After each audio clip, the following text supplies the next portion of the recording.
Ever since the truth came out that he was a fake young master, his classmates had been buzzing with excitement, but not to mock him. Instead, they were simply thrilled to finally see what a poor person looked like, and that someone could finally claim the poverty subsidy. Our story's protagonist found that his adoptive parents weren't like those in novels. They weren't bitter or cruel, nor did they kick him out immediately. While the true heir, Mu Xian, lobbed insults and cold mockery, everyone ignored him to ask about our lead's future plans. He took a sip of hot tea and calmly noted that since their biological son was back, it was only natural for him to find his own parents. Mu Yaowei felt the boy had been raised well, always acting with such decisive grace, though it was a pity there was no blood relation. Decorum, after all, is no match for blood, so Yaowei didn't try to stop him, offering 3 million as a parting gift from the Mu family. The road ahead would be his own, and while the boy promised to remember their care, Yaowei merely gave a faint, detached response. He was told to pack so the driver, Lao Lu, could take him. He set down his teacup and headed upstairs toward the landing. Mu Xian's voice drifted up from behind, taunting him that his real father was poor and there would be no room for much luggage. He warned that luxury goods would be useless and to not make a bad first impression, while the boy simply glanced back at the waiting staff.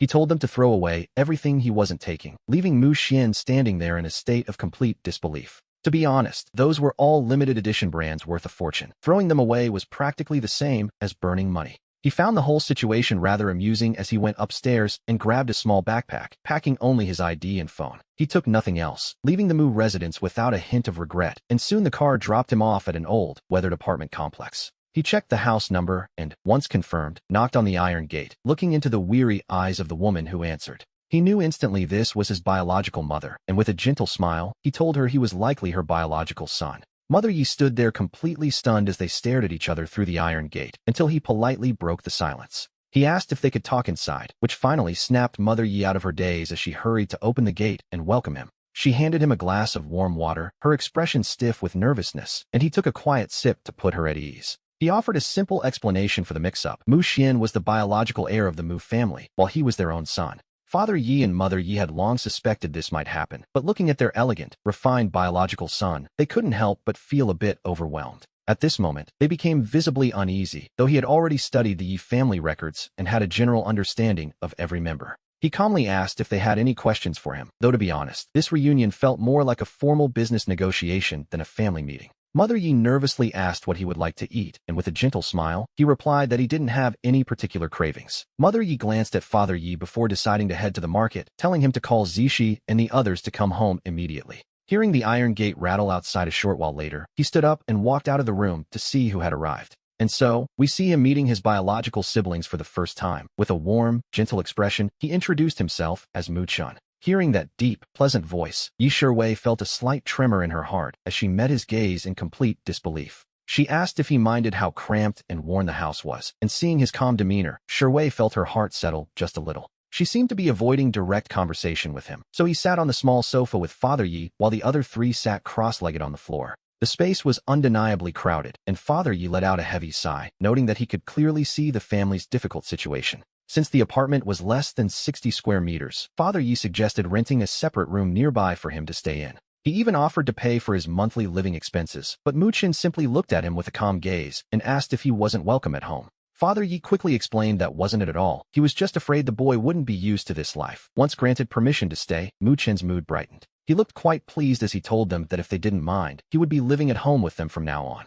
Yi Shiwei suggested getting him a larger bed, but he insisted the guest room sofa was fine, as he already planned to renovate the layout anyway. The younger siblings began jumping for joy at the mention of a new desk, just as Mother Yi emerged from the kitchen carrying the evening's dishes. Dinner was finally ready, featuring a delicious fish soup and several impressively large white prawns laid out on the table. The young girl's eyes lit up instantly, as this was her favorite meal, one they usually only enjoyed during the most special holidays. Having grown accustomed to luxury delicacies, Mu Chin didn't think much of the simple meal, yet he could clearly feel the Yi family's sincerity. The awkward atmosphere gradually dissipated. After all, he had arrived at his new home with nothing but money in his pockets. He planned to buy a few sets of clothes nearby, and when little Yi Jiai volunteered to show him the way, he took her hand and headed out. In the past, shopping always meant private VIP rooms, so picking out clothes himself was a novel experience as he selected a few casual outfits. After picking up some sneakers, we see them walking home when they happen to pass a small street stall selling candied fruit skewers. Noticing her staring at the glass case before quickly looking away like a well-behaved child, he decided to buy her a strawberry skewer.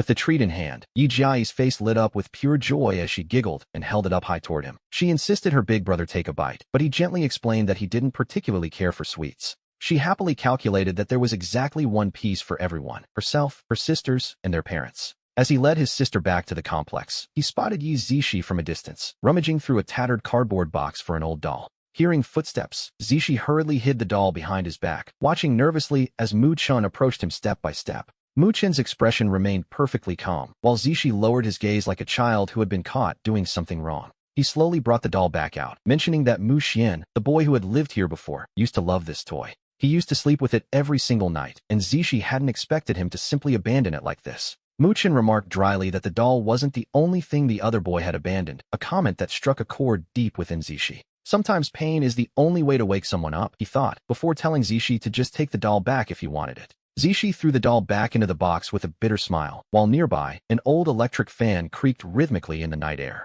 Through the thin, poorly insulated windows, the noise of the neighbors drifted in. Later that night, he woke to the sound of hushed voices. It was Yi Shiwei whispering to their parents, worrying that Mu Chun likely wasn't used to sleeping on such a worn-out bed. She noted how he had been tossing and turning, suggesting they buy him a proper mattress once her scholarship money arrived the following week. They planned to pay the money back later. Their voices were hushed, but he could hear every single word with perfect clarity. By the time he had changed and walked out, Yi Shiwei and her father had already left, leaving him to wonder where they had gone. Mother Yi handed him a glass of warm water, explaining that Shiwei had returned to university early while his father went to drive for a rideshare service. He was also dropping the eldest sister off at the train station, as morning tickets were significantly cheaper. It was clear that Shiwei was doing everything possible to save money, yet this girl who practiced extreme frugality was worried about his comfort. She was ready to spend her savings on a soft mattress for him, a gesture that left him with a strange, unfamiliar feeling in his chest. With Zishi off to his part-time job, Jiayi playing with local children, and Mother Yi working at a handicraft workshop, he found himself alone. He eventually opened the door to find Su Manyu arriving in a whirlwind of energy, carrying her design tools with her. She complained that she hadn't even had breakfast yet, so he gave her a quick tour of the cramped rooms. As he explained his vision for the renovation, Manyu's face twisted into a look of pure distress, which, to be honest, was quite understandable. She pointed out that his old mattresses alone cost more than 20,000, yet now he wanted her to fix the whole house for that amount. He simply leaned against the doorframe with his arms crossed, noting that if it weren't a challenge, he wouldn't have needed her help. After measuring every inch of the house, she formed a layout in her mind, and the two of them sat down in the living room together. She asked if he was truly committed to staying here, or if he was just bored of luxury. He responded only with a knowing, enigmatic smile. When he asked if she knew why the Yi family had gone bankrupt, she admitted she had heard a few rumors over the years. The story went that while Yi Shiwei was working, she had somehow offended the boyfriend of the Mu family's third young mistress. Supposedly, that mistress had crushed the Yi family in retaliation, but deep down, Mu Chun knew the truth was far more complex. He knew that Shiwei wasn't the real reason for the bankruptcy, but his thoughts were interrupted by a sudden noise at the door. We see Father Yi rushing in unexpectedly. Wasn't he supposed to be out on the road, picking up orders? He explained he had forgotten his charging cable, but his gaze quickly shifted to the young woman sitting next to Mu Chun, looking strangely familiar. Mu Chun took the opportunity to introduce her, explaining that his friend Su Manyu was here simply to look at the house layout. Father Yi stood there completely stunned, as he had certainly heard of Su Manyu, a world-renowned genius designer. Despite her youth, she had already won numerous awards, and many wealthy clients offered fortunes just for her touch. Su Manyu usually ignored such offers, and Father Yi, feeling out of place, insisted he wouldn't disturb their work any longer. Terrified of interrupting a genius at work, he grabbed his charging cable and hurriedly made his exit. The two didn't waste time on idle chatter after that, as Manyu needed to rush back and start drawing the blueprints. A little later, Mu Chun gathered his documents and stopped by the handicraft workshop where several women were busy working. They were labeling products while sharing local gossip, and he stood at the door to call out to Mother Yi.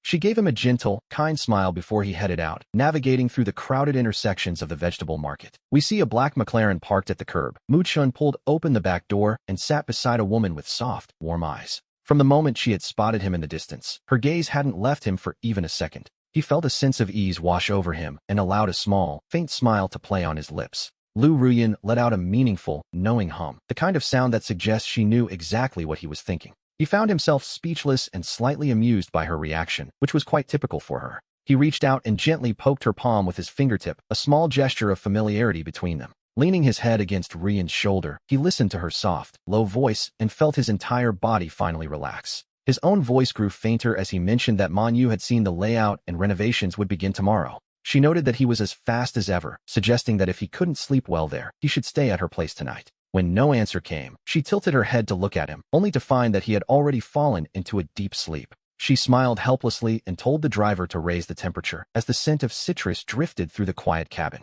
The scent always seemed to help him relax, and he ended up sleeping soundly on Lu Rian's shoulder for 2 full hours. The car had long since arrived at the administrative hall, where Rian gently held his hand, patiently waiting for him to wake up. Only then did she accompany him inside. The registration process was incredibly fast, with Rian handling every bit of the paperwork herself. Once everything was settled, Mu Chen's household registration was officially moved to the Yi family, firmly recorded in Father Ye's ledger. Later, while he was cutting into a steak at a high-end restaurant, his phone let out a sharp chime from a new message. The Mu family had deposited $3 million into his account, a sum meant to ensure his absolute silence regarding their affairs. Rian kept her head down as she sliced her steak, her voice carrying a cold, mocking edge that was hard to misinterpret. He hadn't been after their money anyway, but by accepting this hush money, the Mu family wouldn't have to worry about him talking. It also meant he wouldn't have to deal with them looking for trouble, a clean break for everyone, really, as Rian drove him home. The car stopped once again at the market entrance, where Rian ruffled his hair with a gaze so tender it was almost overwhelming.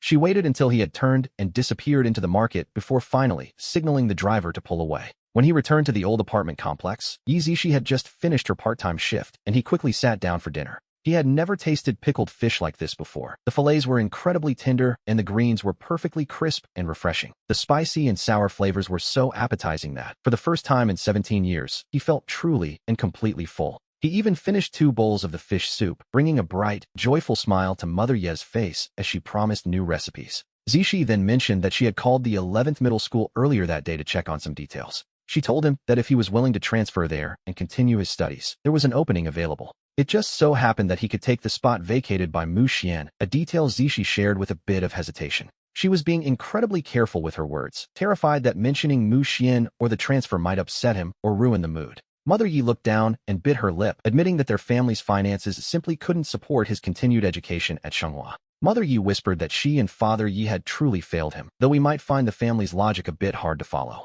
They felt guilty about their poor finances, their cramped apartment, and their inability to afford a prestigious private school for him. To be honest, Mu Chen saw no reason for such apologies. He believed that the things one wants should be earned by oneself. He knew that relying on others makes it impossible to truly rise, even if those people happen to be your own family. That was the harsh lesson he had learned during his years with the Mu family, though he thanked Zishi for worrying about his transfer. However, he intended to stay at Donghua. Before Mother Yi could voice her concerns, he already knew exactly what she was thinking. He raised his hand slightly to stop her, explaining that as the top student at Donghua High, his tuition would be completely waived. He told them they didn't need to feel sorry. He would fight for what he needed because it was his own future at stake. It wasn't a burden they were meant to carry, and hearing this, Mother Ye's eyes grew red as tears began to well up. She fought to keep the tears from falling, forcing a relieved smile, while Zishi quietly gathered her own emotions. Returning to her usual gentle expression, Zishi told him that if he had the means to stay at Donghua, they would certainly support him. Since Donghua wasn't far from the first middle school, she made a plan for their daily routine.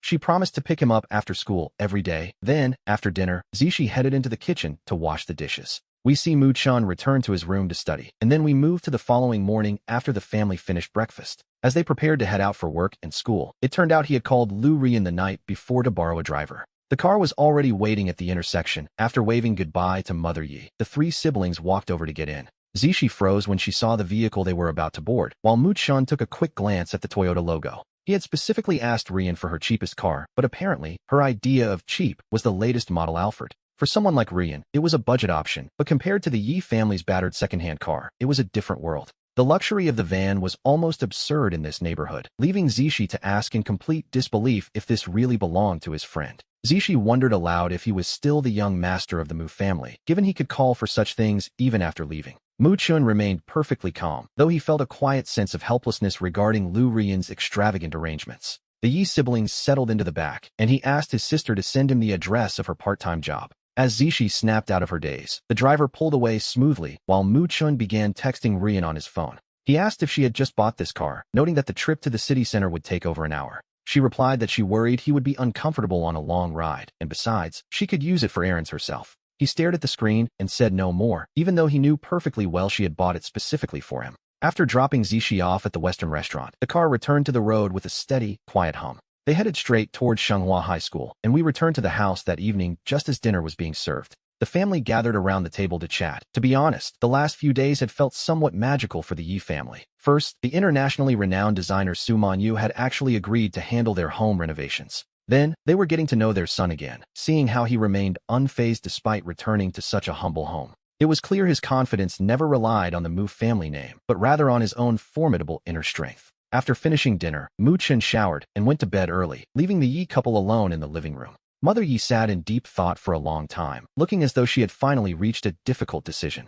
She told her husband they shouldn't underestimate Mu Chen's connections and that they should try harder while they were still young. Father Yi nodded in agreement, admitting that in the 2 days since Mu Chen's return, he had been thinking the same. He had been reflecting on how to give the family a better life, and he realized they couldn't just stay as they were. Driving for a rideshare service was exhausting work for very little pay, and they both knew it wasn't a long-term solution. Ultimately, they needed to start their own business, though Mother Yi sighed, her face clouded with the worry of how to begin.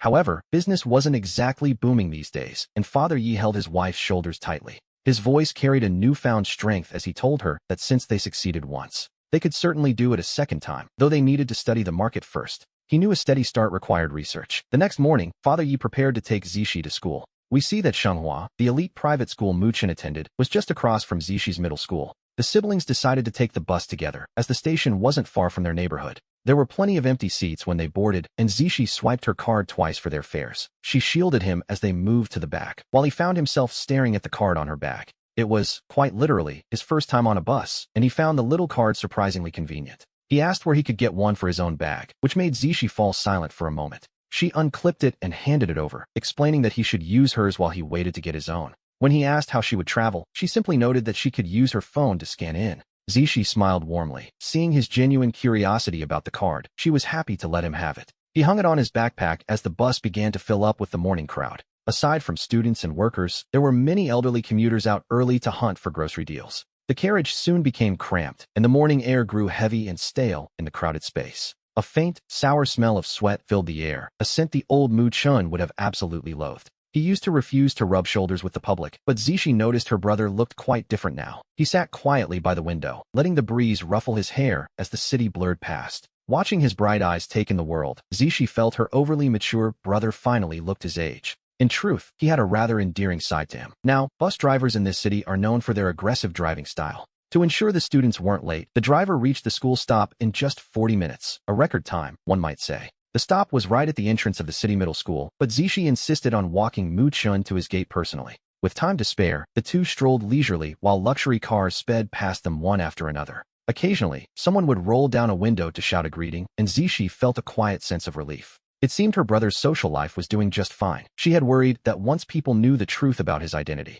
they might team up to exclude him. Soon, they reached the grand, imposing entrance of Donghua High School. Zishi felt a bit out of place and hesitated to go further, telling him she would come back to pick him up after school. Noticing her sudden bashfulness, Mu Chen gave a small smile and agreed. Just then, a tall figure came sprinting toward them. Mu Chen swayed slightly from the force of an enthusiastic hug as Lin Jejun threw an arm tightly around his shoulders. However, Jejun's eyes were fixed entirely on the older sister standing nearby, prompting Mu Chen to give a pointed cough. Jejun blinked, finally realizing this was the second daughter of the Yi family, and immediately stood tall to straighten his clothes. He introduced himself as Lin Jejun, Mu Chen's classmate and, as he claimed, his current personal bodyguard. Mu Chen tilted his head, wondering when exactly this bodyguard title had been granted, as Jejun leaned in to whisper. He explained that it was a special request from the young Miss Liu. She was apparently worried that the fake young master might get bullied. Having said his piece, he stood straight again. He hooked an arm around Mu Chen's shoulder and gave Zishi a playful, grinning guarantee. He told her not to worry at all, boasting that he was a Taekwondo black belt and quite capable of handling himself. He promised that as long as he was around, no one would dare touch a single hair on Mu Chen's head. Looking at the bright, cheerful young man before her, Zishi couldn't help but offer a warm and gentle smile. Zishi thanked him for looking after Mu Chen, her smile as warm as a spring day, which left Lin Jejun completely dazed. Mu Chen, his face flushing slightly, waved his hand and urged his sister to hurry back to her own school for classes. As they watched Zishi's figure disappear into the distance, Jejun remained lost in his own little world of admiration. He eagerly asked if his sister had a boyfriend or if she would mind him becoming Mu Chen's brother-in-law. Mu Chen let out a helpless sigh, asking if he had already forgotten that he actually had a fiancée. He asked if Jejun really wanted his sister to be a third wheel, which only made the boy burst into loud laughter. Mu Chen glanced at his watch, noting there were only 15 minutes until the bell, and he had no intention of being late. He quickened his pace toward the classroom, with Jejun scrambling to keep up right behind him. Jejun mentioned he'd heard the Yi family had gone bankrupt and was now burdened with quite a lot of debt. He had heard they moved into a run-down residential building, which clearly weighed on his mind. He wondered aloud if Mu-chun could ever get used to living in a place like that after his former life. In a grand gesture, he offered to simply give Mu-chun a small villa of his own to stay in. He even offered a full staff, but Mu-chun noted that if he were moving, others would have beaten Jejun to it. Jejun looked displeased at that, asking why he couldn't give a gift if the young Miss Liu was allowed to. He clung tightly to Mu-chun's arm, insisting that he was, after all, his most loyal and devoted brother. Mu-chun found it both exhausting and amusing, wondering when his friends had developed this sudden hobby for poverty relief. Between the luxury cars and villas, they acted as if leaving the Mu family had left him in utter ruin, which wasn't the case. And so, chatting as they went, the two reached the classroom door. But the moment they stepped inside, the once noisy room fell into a sudden, heavy silence, as every student froze and stared directly at Mu-chun. Mu-chun jokingly asked if he'd been disfigured, as they were all looking at him as if they'd seen a ghost. The tension broke as everyone let out a sigh of relief and laughed, joking that no plastic surgeon would dare touch a face like his, before asking if the rumors were actually true. It seemed the news had already traveled fast, so Mu-chun simply walked back to his seat with a calm, indifferent expression. Seeing him arrive, Shin Mingshi hurriedly scooted his chair over and leaned in, lowering his voice to a conspiratorial whisper. He noted that in their social circle, news spreads like wildfire, and mentioned he happened to have an empty apartment under his name. He insisted it had to be better than Mu-chun's current situation and offered it as a temporary fix, but before Mu-chun could even refuse, Lin Jejun playfully slapped him away, pointing out that Mu-chun wouldn't even accept his villa. Mingshi could only pout in response. He knew better than to argue with a boy of such explosive energy, and so the group continued their noisy joking and banter. They were so preoccupied that they didn't even notice their homeroom teacher, Zhou Xiaomei, entering the room and asking what state secrets were so exciting. She remarked that their class was the loudest on the entire floor, and seeing her displeased expression, the atmosphere shifted instantly. Everyone scrambled back to their seats and sat up straight, not daring to make another sound. To be honest, the silence was quite impressive. We should remember that Donghua is a top-tier elite private school, where the students are all children of the most powerful families.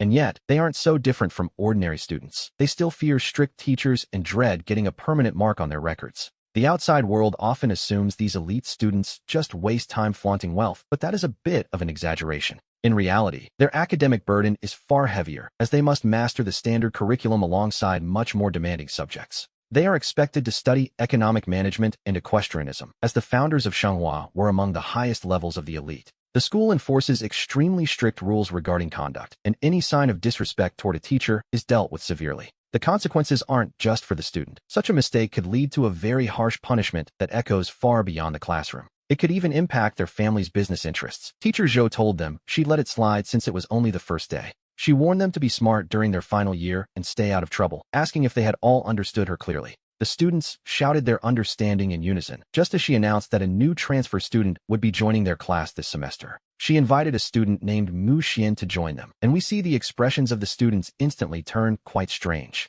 Every eye in the room shifted toward the podium. Lin Jejun shot a quick glance over, but Mu-chun only responded with a casual, indifferent smile. His relaxed posture made him hard to read. After several days of high-intensity etiquette training, it seemed Mu Xian had finally learned how to act like a young master. He wore what he clearly believed was a perfect, charming smile, trying his best to look the part of an elite heir. He introduced himself at a measured pace, explaining that he was Mu Xian and had been switched at birth by mistake. He claimed he had finally found his biological parents and hoped they could all get along during the coming year. Dressed in a high-end custom suit, Mu Xian maintained an air of gentle elegance, or at least, he certainly tried to. Perhaps in his old school, the mere halo of being a Mu family heir would have earned him instant popularity. Unfortunately for him, this is Donghua, a place full of hidden power where his little schemes were far too transparent. As his voice trailed off, the room fell into a dead silence. Shin Mingshi, for one, was clearly annoyed by that pretentious display. He couldn't resist a bit of casual sarcasm, remarking that the real young master of the Mu family was truly something special.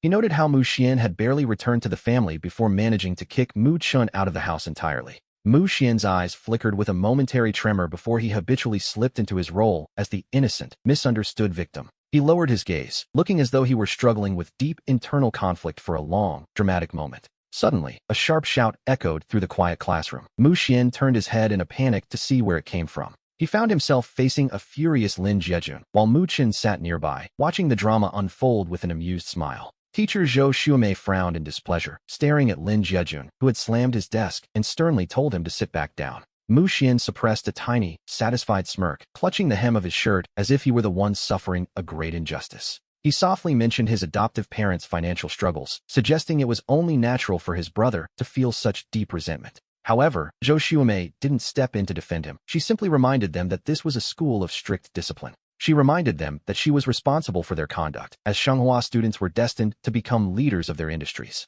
We see that a teacher at this level is no ordinary person. Zhou Xuemei saw right through Mu Xian's clumsy little act. She simply didn't care to expose him publicly, merely warning him that Shenghua was not a place for his games. She added that he must wear his uniform tomorrow, which prompted a wave of mocking laughter from the rest of the class. Mu Xian nodded awkwardly and hurried off the podium to find a seat, while the classroom remained in a state of restless commotion. As the others gossiped, Mu Xian looked around, only to find his classmates discussing complex business investments and market trends. He understood none of it and felt completely out of place, eventually turning his gaze toward the center of the crowd. He noticed something hanging from a bag. It seemed the former young master had fallen, so far he now had to take the bus to school. Someone remarked that the school's tuition waivers were actually useful now, a detail most had forgotten until that very moment. The scholarships and poverty grants had all been arranged for Mu Chun, which he found both helpless and slightly amusing. Just as he was about to stand up, Mu Xian spoke up with a face full of self-righteousness, accusing the others of going too far. The group looked at Mu Xian with utter confusion. After all, Mu Chun was close with them and had always been quite easygoing.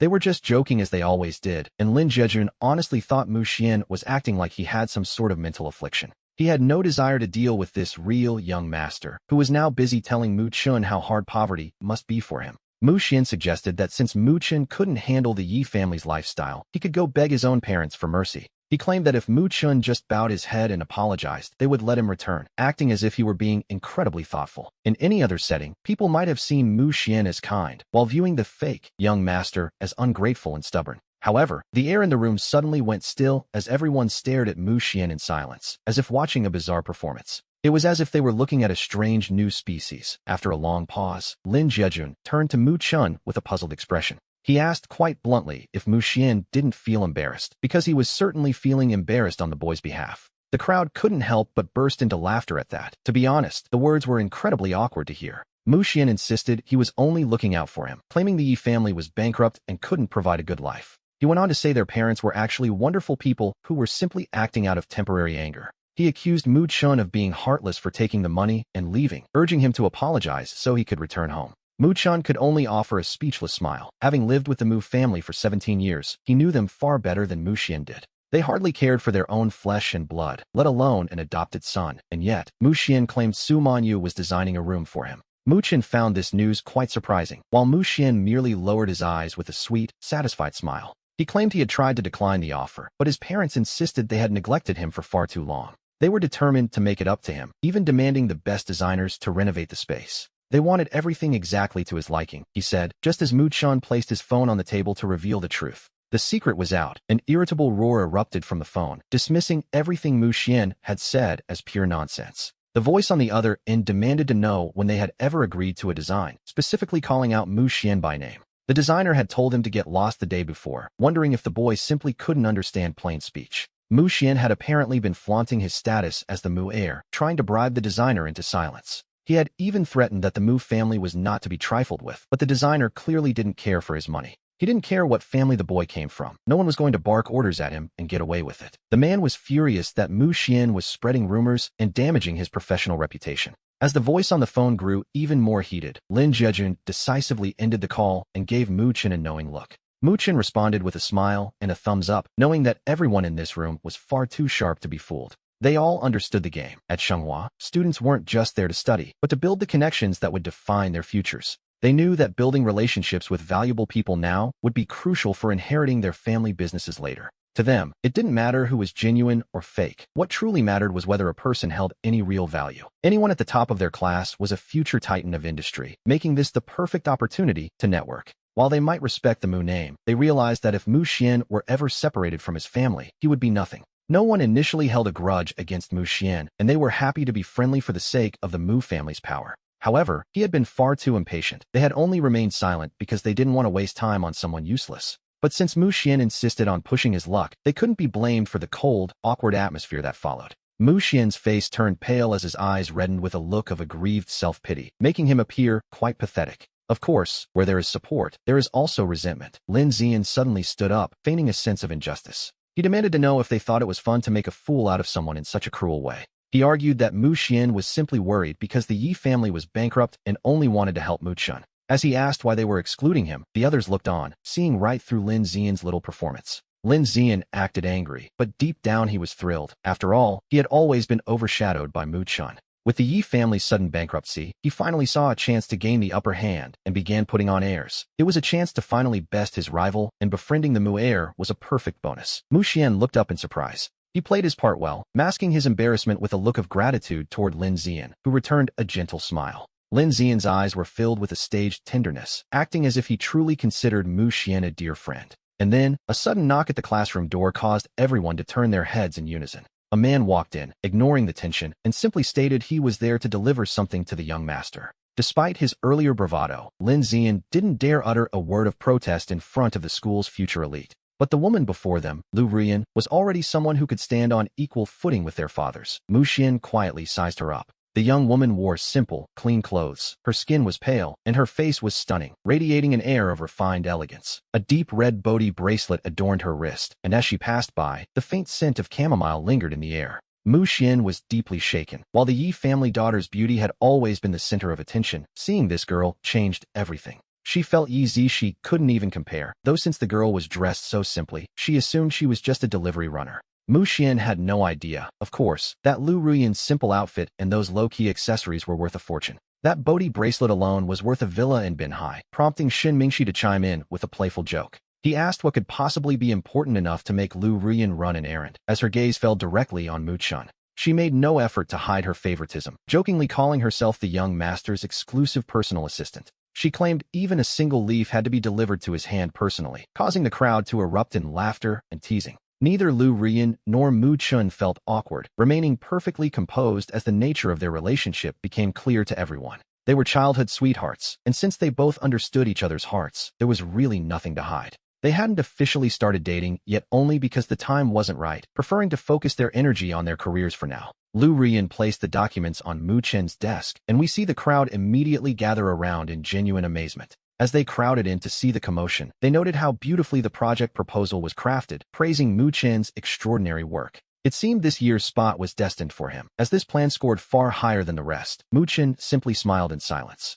His relaxed posture suggested he already had the victory in hand, but Mu Xian glanced over and recognized the Yi family's style. She claimed it was just something the little Yi sister had thrown together, arguing that using a child's work for a major project was insulting. She suggested it showed a total lack of respect for the other competitors, but Shin Mingxi simply gave her a speechless, sideways glance. He told her that her comment was quite presumptuous, considering this was the top-rated proposal in the entire evaluation. "You call this something thrown together?" Mu Chun asked with a faint smirk, leaving Mu Xian completely speechless. He explained that his sister had put her heart into this project, preparing it specifically for him with great care. "How could your empty theories even compare?" he added, his voice carrying a clear note of protective pride. The crowd playfully accused him of favoritism, jokingly pleading for Lu Rian to step in and keep him in check. Lu Rian simply leaned over his desk, hands in her pockets, noting that it had always been the young master who managed her. "I hardly have the authority to control him," she teased, as Mu Chun reached out to playfully touch her bracelet. Mu Xian, refusing to back down, stepped forward and remarked that since she wasn't a student, her hustle for money was understandable. Lu Rian narrowed her eyes in confusion. She knew Mu Xian was difficult, but hadn't realized she lacked this much common sense. A heavy silence fell over the room as the realization hit. Someone had actually just called Lu Rian a delivery girl. It was, quite possibly, the most absurd joke of the year, leaving Ling Jiejun doubled over in fits of laughter. "You really think Sister Lu is just a runner?" he managed to gasp, wondering how Mu Xian could even compare herself to Mu Chun. Mu Chun could only manage a speechless smile, officially retracting any previous thought that Mu Xian might be clever. To be honest, she was simple, the kind of simple that borders on foolish, to think she could look down on such a person. How could someone everyone addressed with such reverence be ordinary? Lu Rian simply looked down at Mu Chen's hand. She mentioned that Su Manyu wanted her to deliver a message. The designs and furniture were ready, and work could begin tomorrow. Mu Chun lowered his voice, promising to reply later, his eyes meeting the girl's deep, cat-like gaze. Realizing the merger was finalized and she had a flight to catch this week, he quickly let go of her hand. He gently nudged her arm, telling her to hurry so she wouldn't miss her flight, while she promised him a souvenir. Lu Ruyan lightly flicked his chin, their voices dropping to a soft whisper that only they could hear. It was as if an invisible barrier had risen around them. The others instinctively stepped back, quietly enjoying the romantic atmosphere. Our scene shifts to the school gates during the busiest time of day, where snack vendors are just beginning their morning trade. Even though Donghua is filled with wealthy heirs, teenagers can rarely resist the pull of street food as they bustle back and forth. Among them, Yi Zishi stands out with a gentle, refined elegance, looking very much like a noble lady from an ancient era. There is a hint of melancholy in her eyes, and one can't help but think that if Zishi ever starred in a period drama, she would undoubtedly capture the hearts of young men everywhere. Just look at Lin Jejun for proof. He can hardly bring himself to blink as two voices suddenly overlap, and we follow the sound to find the source of the commotion. We see Mu Xian wearing a brilliant smile as he jogs toward Yi Zishi, his face lighting up with genuine excitement. Seeing that smile causes Zishi's heart to ache. She is instantly reminded of the days she used to wait for him after school. Back then, he would run toward her with that same joy, and she truly adored her younger brother, even after the Yi family went bankrupt. They used to take the bus home together or walk when the mood struck them, though Mu Xian would always beg for a piggyback halfway. Zishi would happily carry her brother all the way home while he clung to her back, whispering sweet promises. He used to tell her she was the best sister in the world and that he was the luckiest child alive. But those beautiful memories shattered in an instant, and we see that Mu Xian's childhood smile eventually vanished. It was replaced by a twisted look of resentment as he complained about being fed up with crowded buses. He would demand she carry him, only to call her useless when she grew tired after just a few steps. He would snap at her to buy a bike or find a part-time job if she didn't have the money, quite a harsh demand for a sister doing her best. In the end, he abandoned the sister he once loved, discarding the person he had called the best in the world. Zishi swallows hard, unsure of how she should even treat Mu Xian now, though he seems completely oblivious to her inner turmoil. He maintains that sweet, innocent smile, telling her how much he misses the days they spent traveling to school together. He laments that since transferring to Donghua, it seems his new classmates don't particularly like him. He claims they only want to play with Mukin, and as he speaks, Mu Xian's smile fades while his eyes begin to redden. He acts as though Mukin is leading the charge to exclude him, making himself look quite the victim, and Yi Zishi hears the subtext clearly.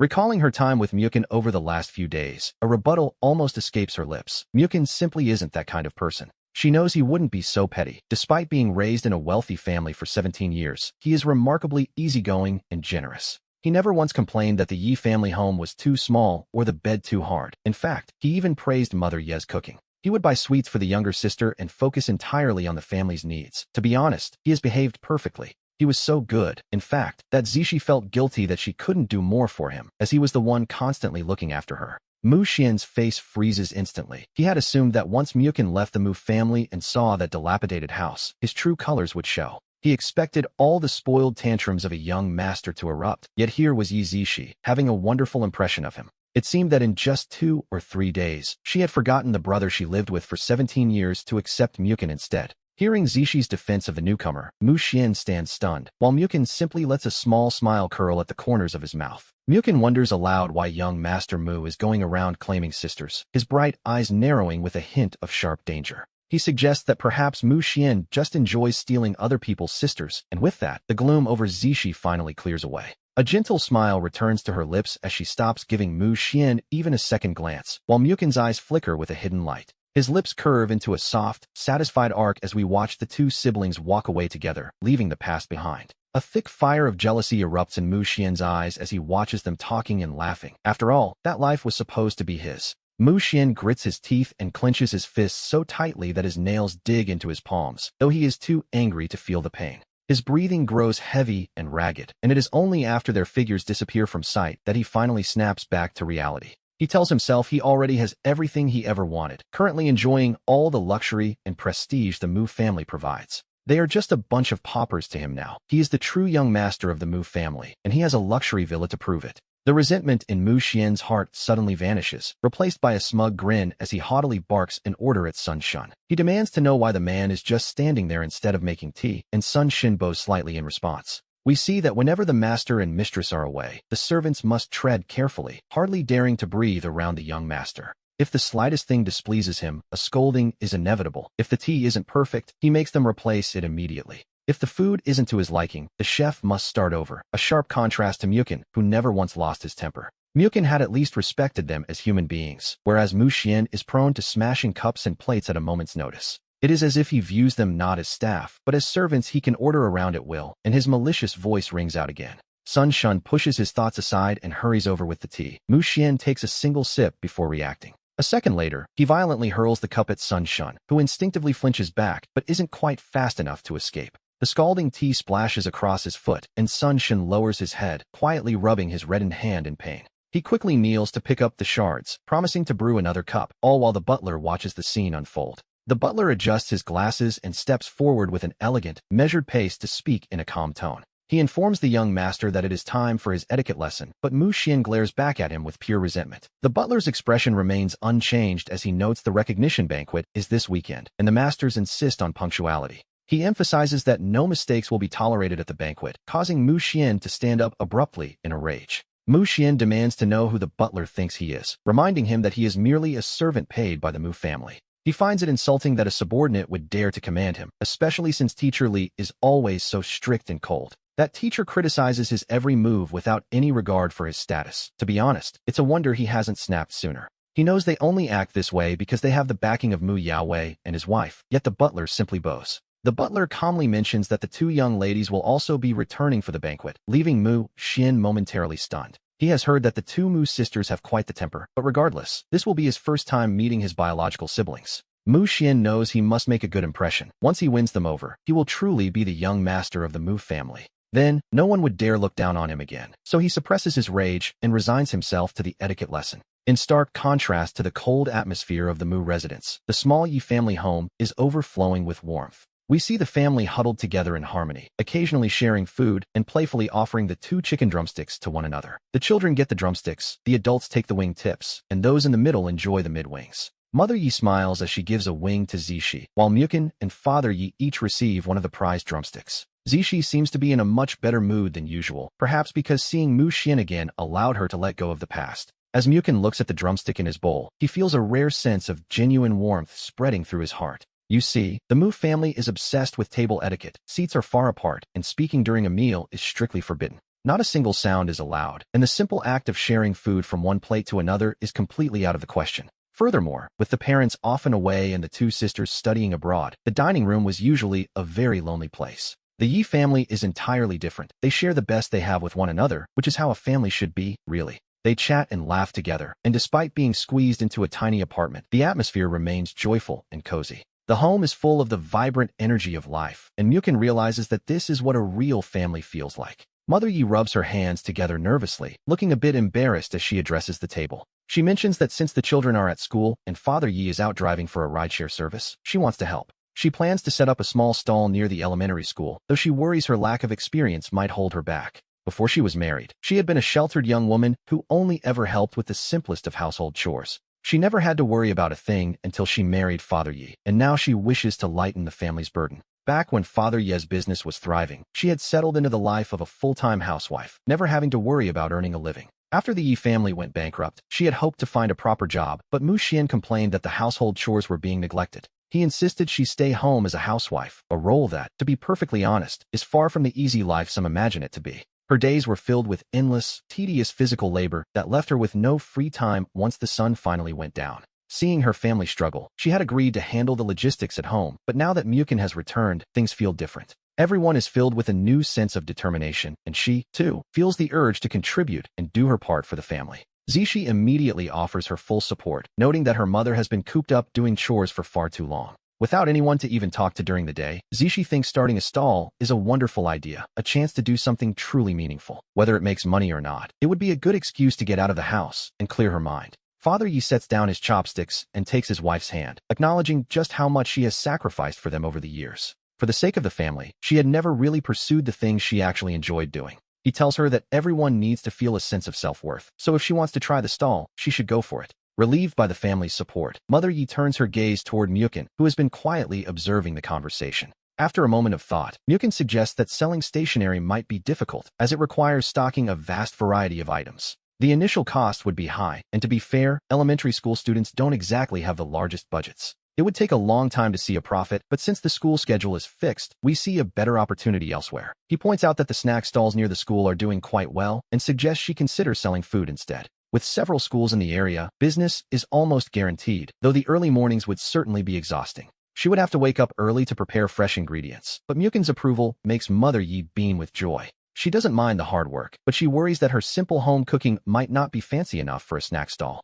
Mukin reassures her that her cooking is far better than any restaurant, and besides, they aren't aiming for a high-end gourmet experience. If she makes something delicious and filling for breakfast, there will certainly be a market for it, though the specifics remain a mystery. He admits he can't offer much advice on the menu, as he has never actually visited any of the snack stalls near the school gates. He hadn't even noticed what they were selling. As the young master of the Mu family, he had to constantly maintain his physique and appearance. He had to focus on a perfectly healthy diet while upholding a certain image, as the Mu family stubbornly believed that street food was beneath them. In their eyes, eating from a roadside stall would lower one's social standing, and being seen as a foodie would tarnish the family reputation. During those years living with the Muse, he had long since suppressed his own cravings and desires for food. Seeing how little he ate, the Mu family had replaced their chefs time and time again, searching for a solution that didn't exist. He eventually realized his lack of appetite wasn't the chef's fault, but rather the cold, oppressive atmosphere of the Mu household. Zishi thinks for a moment. She remembers a rice ball stall from her middle school days that was actually quite delicious.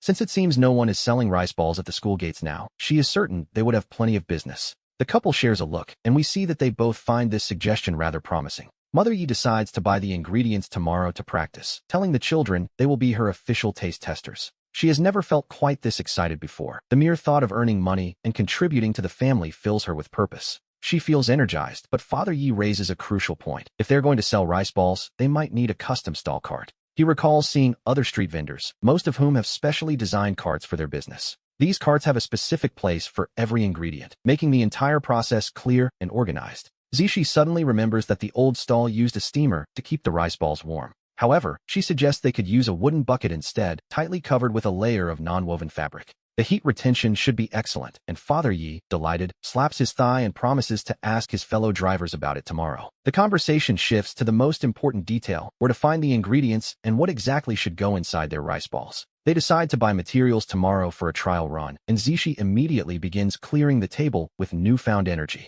As they gather to discuss the plan, the air is light, occasionally punctuated by a few playful jokes and shared laughter. The family roars with laughter, and Mukin finds himself genuinely stunned by their sheer decisiveness. They are a family of action. They had only just mentioned the idea of a stall, yet here they are, already finalizing the menu and calculating operating costs. Perhaps when people have very little, they find the courage to take risks, and it is often this very boldness that leads to success. Mukin feels completely swept up in the joyful atmosphere. After all, he is now officially a part of this family too. Almost instinctively, he raises his hand and volunteers to take care of the stall cart problem himself. The room suddenly falls silent, and every eye in the house turns toward him, making him feel a bit self-conscious under their gaze. Father Yi frowns slightly, noting that while he knows Mukin might have some savings from his time with the Mu family, he is now a child of the Yi family, and while they can discuss things together, they won't let a child pay for their business. He explains that this includes the house design from Su Manyu. While they appreciate his connections, the rules remain the same. He acknowledges that Mukin's influence helped, but insists that if any expensive furniture is added to the home, he will eventually pay him back. It's a strange feeling for Mukin, one he isn't quite used to yet. To be honest, having never truly experienced the warmth of a real family before, he finds this level of care difficult to process. He quickly adds that he has a friend in the stainless steel business who might be able to get them a used cart at a low price. Only after hearing this does Father Yi nod in approval, satisfied that his son isn't simply throwing his own money away. Mukin then mentions that Su Manyu is bringing workers tomorrow, making sure Mother Yi isn't caught off guard by the sudden arrival. The family continues talking until well past 1 in the morning, eventually taking turns showering before the children have to head to school. After his shower, Mukin returns to his room and locks the door, finally checking the messages sent by Su Manyu. We can see that the great designer did her best, though the final material costs have spiked, even without including the labor fees. She likely used her own private construction crew, as Su Manyu has never quite trusted outside workers to meet her standards. Some crews rush the job and lack attention to detail, which simply won't do for high-end interior design. To solve this, she keeps her own team for the critical parts, though normally, these costs would be passed directly to the client.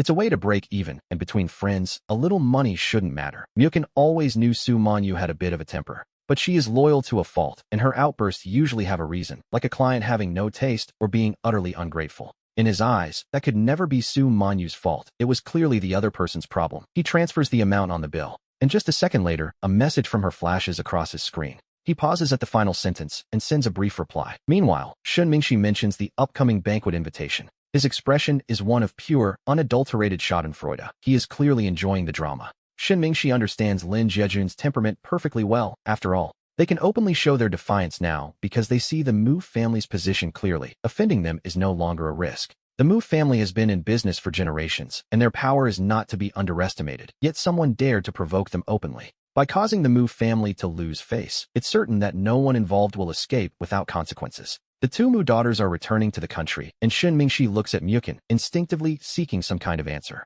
Mukin simply notes that as a bankrupt high schooler, his information isn't as sharp as theirs. Shin Mingxi raises an eyebrow. With a teasing tone, he remarks that even bankrupt, Mukin is still a young master. Mukin stops in his tracks and turns around. As the three of them return to the classroom, they happen to overhear Mu Xuan's voice. He's announcing that his parents are hosting a banquet. He claims they want to introduce him as the Mu family's young master, adding that since he has no friends yet, he hopes everyone attends. Noticing Mukin entering the room, Mu Xuan offers a seemingly harmless smile, mentioning there will be plenty of good food at the party. Mu Xuan continues his performance, telling Mukin that since his parents bought him new clothes, Mukin is welcome to come over and pick what he likes. Lin Jejun snaps back immediately, noting that those clothes only fit Mu Xuan and that our Mukin certainly doesn't wear secondhand goods. He adds that Mukin doesn't care for fancy food either. Honestly, every time they face Mu Xuan, Mukin can feel the fierce loyalty of his friends. Even though he is no longer the Mu family's young master, he has plenty of people backing him up, so he doesn't give Mu Xuan a second glance. As he walks back to his seat, we see that the Mu family's etiquette is lacking, as invitations should always be sent in advance. A last-minute verbal invite simply doesn't count. Meanwhile, Mu Xuan stands by the desk, her hands twisted together nervously. She puts on an air of being wronged and misunderstood, claiming she only worried that living in poverty would be too difficult for him. She suggests that Mukin must be suffering and that by inviting him to the recognition banquet, their parents might agree to take him back. Shin Mingxi cuts her off, asking why she's constantly apologizing and what exactly Mukin has done wrong to warrant such a display. Mu Xuan suddenly falls silent, tears welling up in her eyes, a classic performance of a fragile, pitiful white lotus if we ever saw one. She was the one who started the confrontation, yet here she is weeping as if she were the one being bullied by everyone else. Lin Zian, seeing an opening, steps forward to defend Mu Xuan, insisting that she is simply being too kind and thoughtful. He claims she's just worried about Mukin's well-being and asks why he's being so aggressive, prompting a cold sneer from Lin Jejun. Lin Jejun remarks that the guy must be losing his mind, especially since no one bothered to ask if Mukin even wants to return to the Mu family. He finds it absurd that Mu Xuan is making decisions with such fake sincerity, and for a moment, Lin Zian's expression falters. Being from the same social circles, Lin Zian surely sees through Mu Xuan's act, but he operates very differently from Lin Jejun.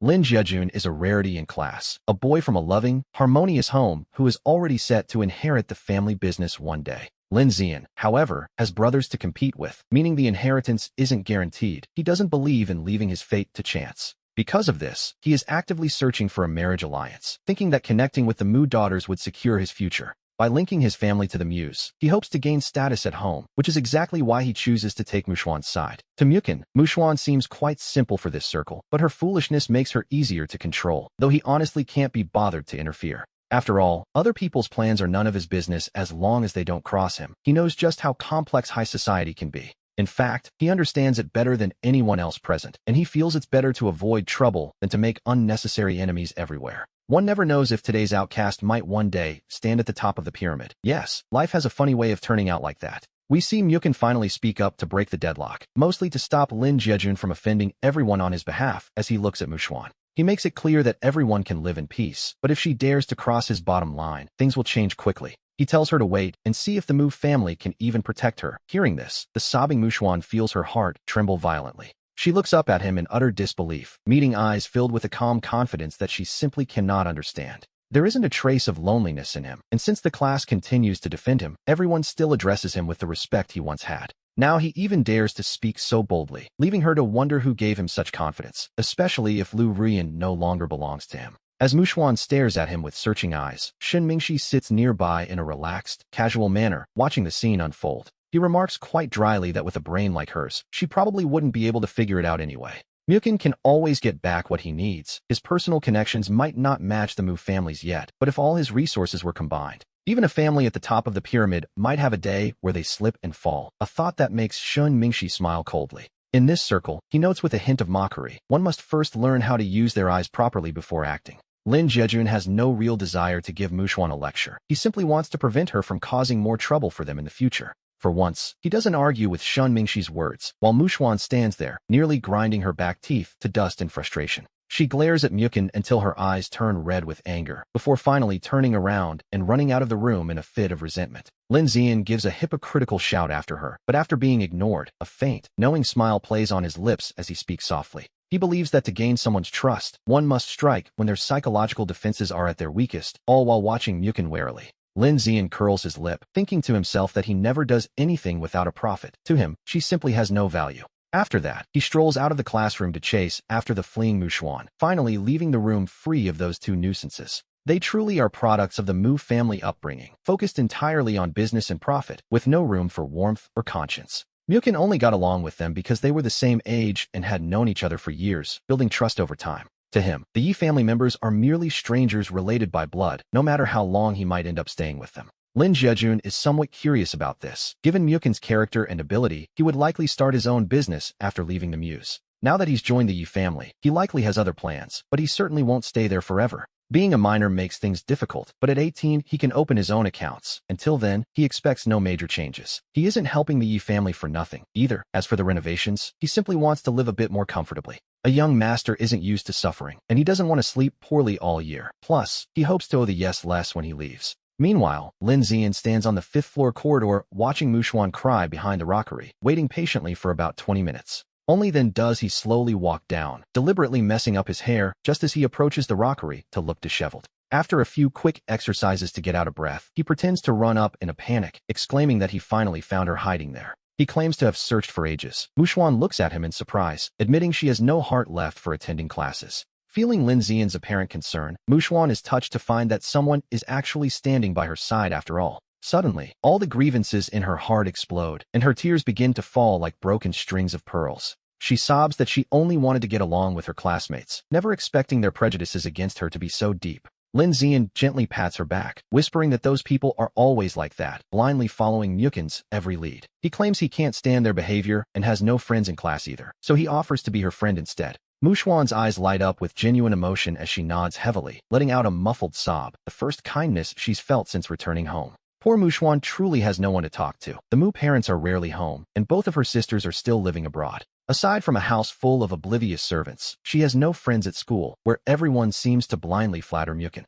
No one understands her pain, and one can hardly vent to a dog, so Lin Zian takes her hand and whispers that he understands. He tells her that moving from an ordinary family to a wealthy one requires a lot of adjustment, and the pressure must be immense. He offers to be her confidant, suggesting that while he might not be able to solve her problems, sharing the burden makes it lighter. Muxuan grips his hand back, asking if the reason everyone in class favors Mukun so much is because of Lu Ruyan. She notes that Ruyan isn't even in their class, yet everyone respects her, suggesting some kind of hidden deal is at play. She suspects Mukun doesn't rely on the Mu family name because his bond with Ruyan ensures he'd thrive even if he went bankrupt. While Ruyan is certainly part of the equation, Lin Zian doesn't actually know much, so he keeps his explanation rather vague. He explains that Mukun, Ruyan, and Shun Mingxi have known each other for years. Their bond isn't built on mere profit. Mukun and Ruyan are childhood friends, and though they aren't officially a couple yet, one only needs to look at them to see the connection. Then there is Lin Jiejun, the undisputed heir to the Lin family, who stands in perfect unity with Mukun. Their brotherhood is deeper than many blood relations, with those two backing him. Who would ever dare to offend him? Deep down, Lin Zian has to admit that Mukun is quite talented himself, though, naturally, he keeps that thought to himself. Muxuan now assumes Mukin's influence comes entirely from Ruyan and Jiejun, leading her to wonder just how powerful the Liu family is. Lin Zian clarifies that the Lius are among the top elite in the capital, with wealth and power rivaling that of the Mu family. The two families are close business partners, but the current heads of the Liu family, Ruyan's parents, are a different story. It is no secret in elite circles that they were in a car accident and remain unconscious, forcing Ruyan to take over prematurely. Ruyan proved herself to be quite formidable. Right after high school, she gave up studying abroad to manage the family's vast empire. In just 1 year, she has kept the business running smoothly without a single mishap, handling everything with remarkable order. Even the elders in the capital deeply admire Ruyan, often referring to her as a true pillar of the community as Zian continues his explanation. Muxuan listens thoughtfully while fiddling with the edge of her sleeve, noting that the Mu and Lu families are indeed very close.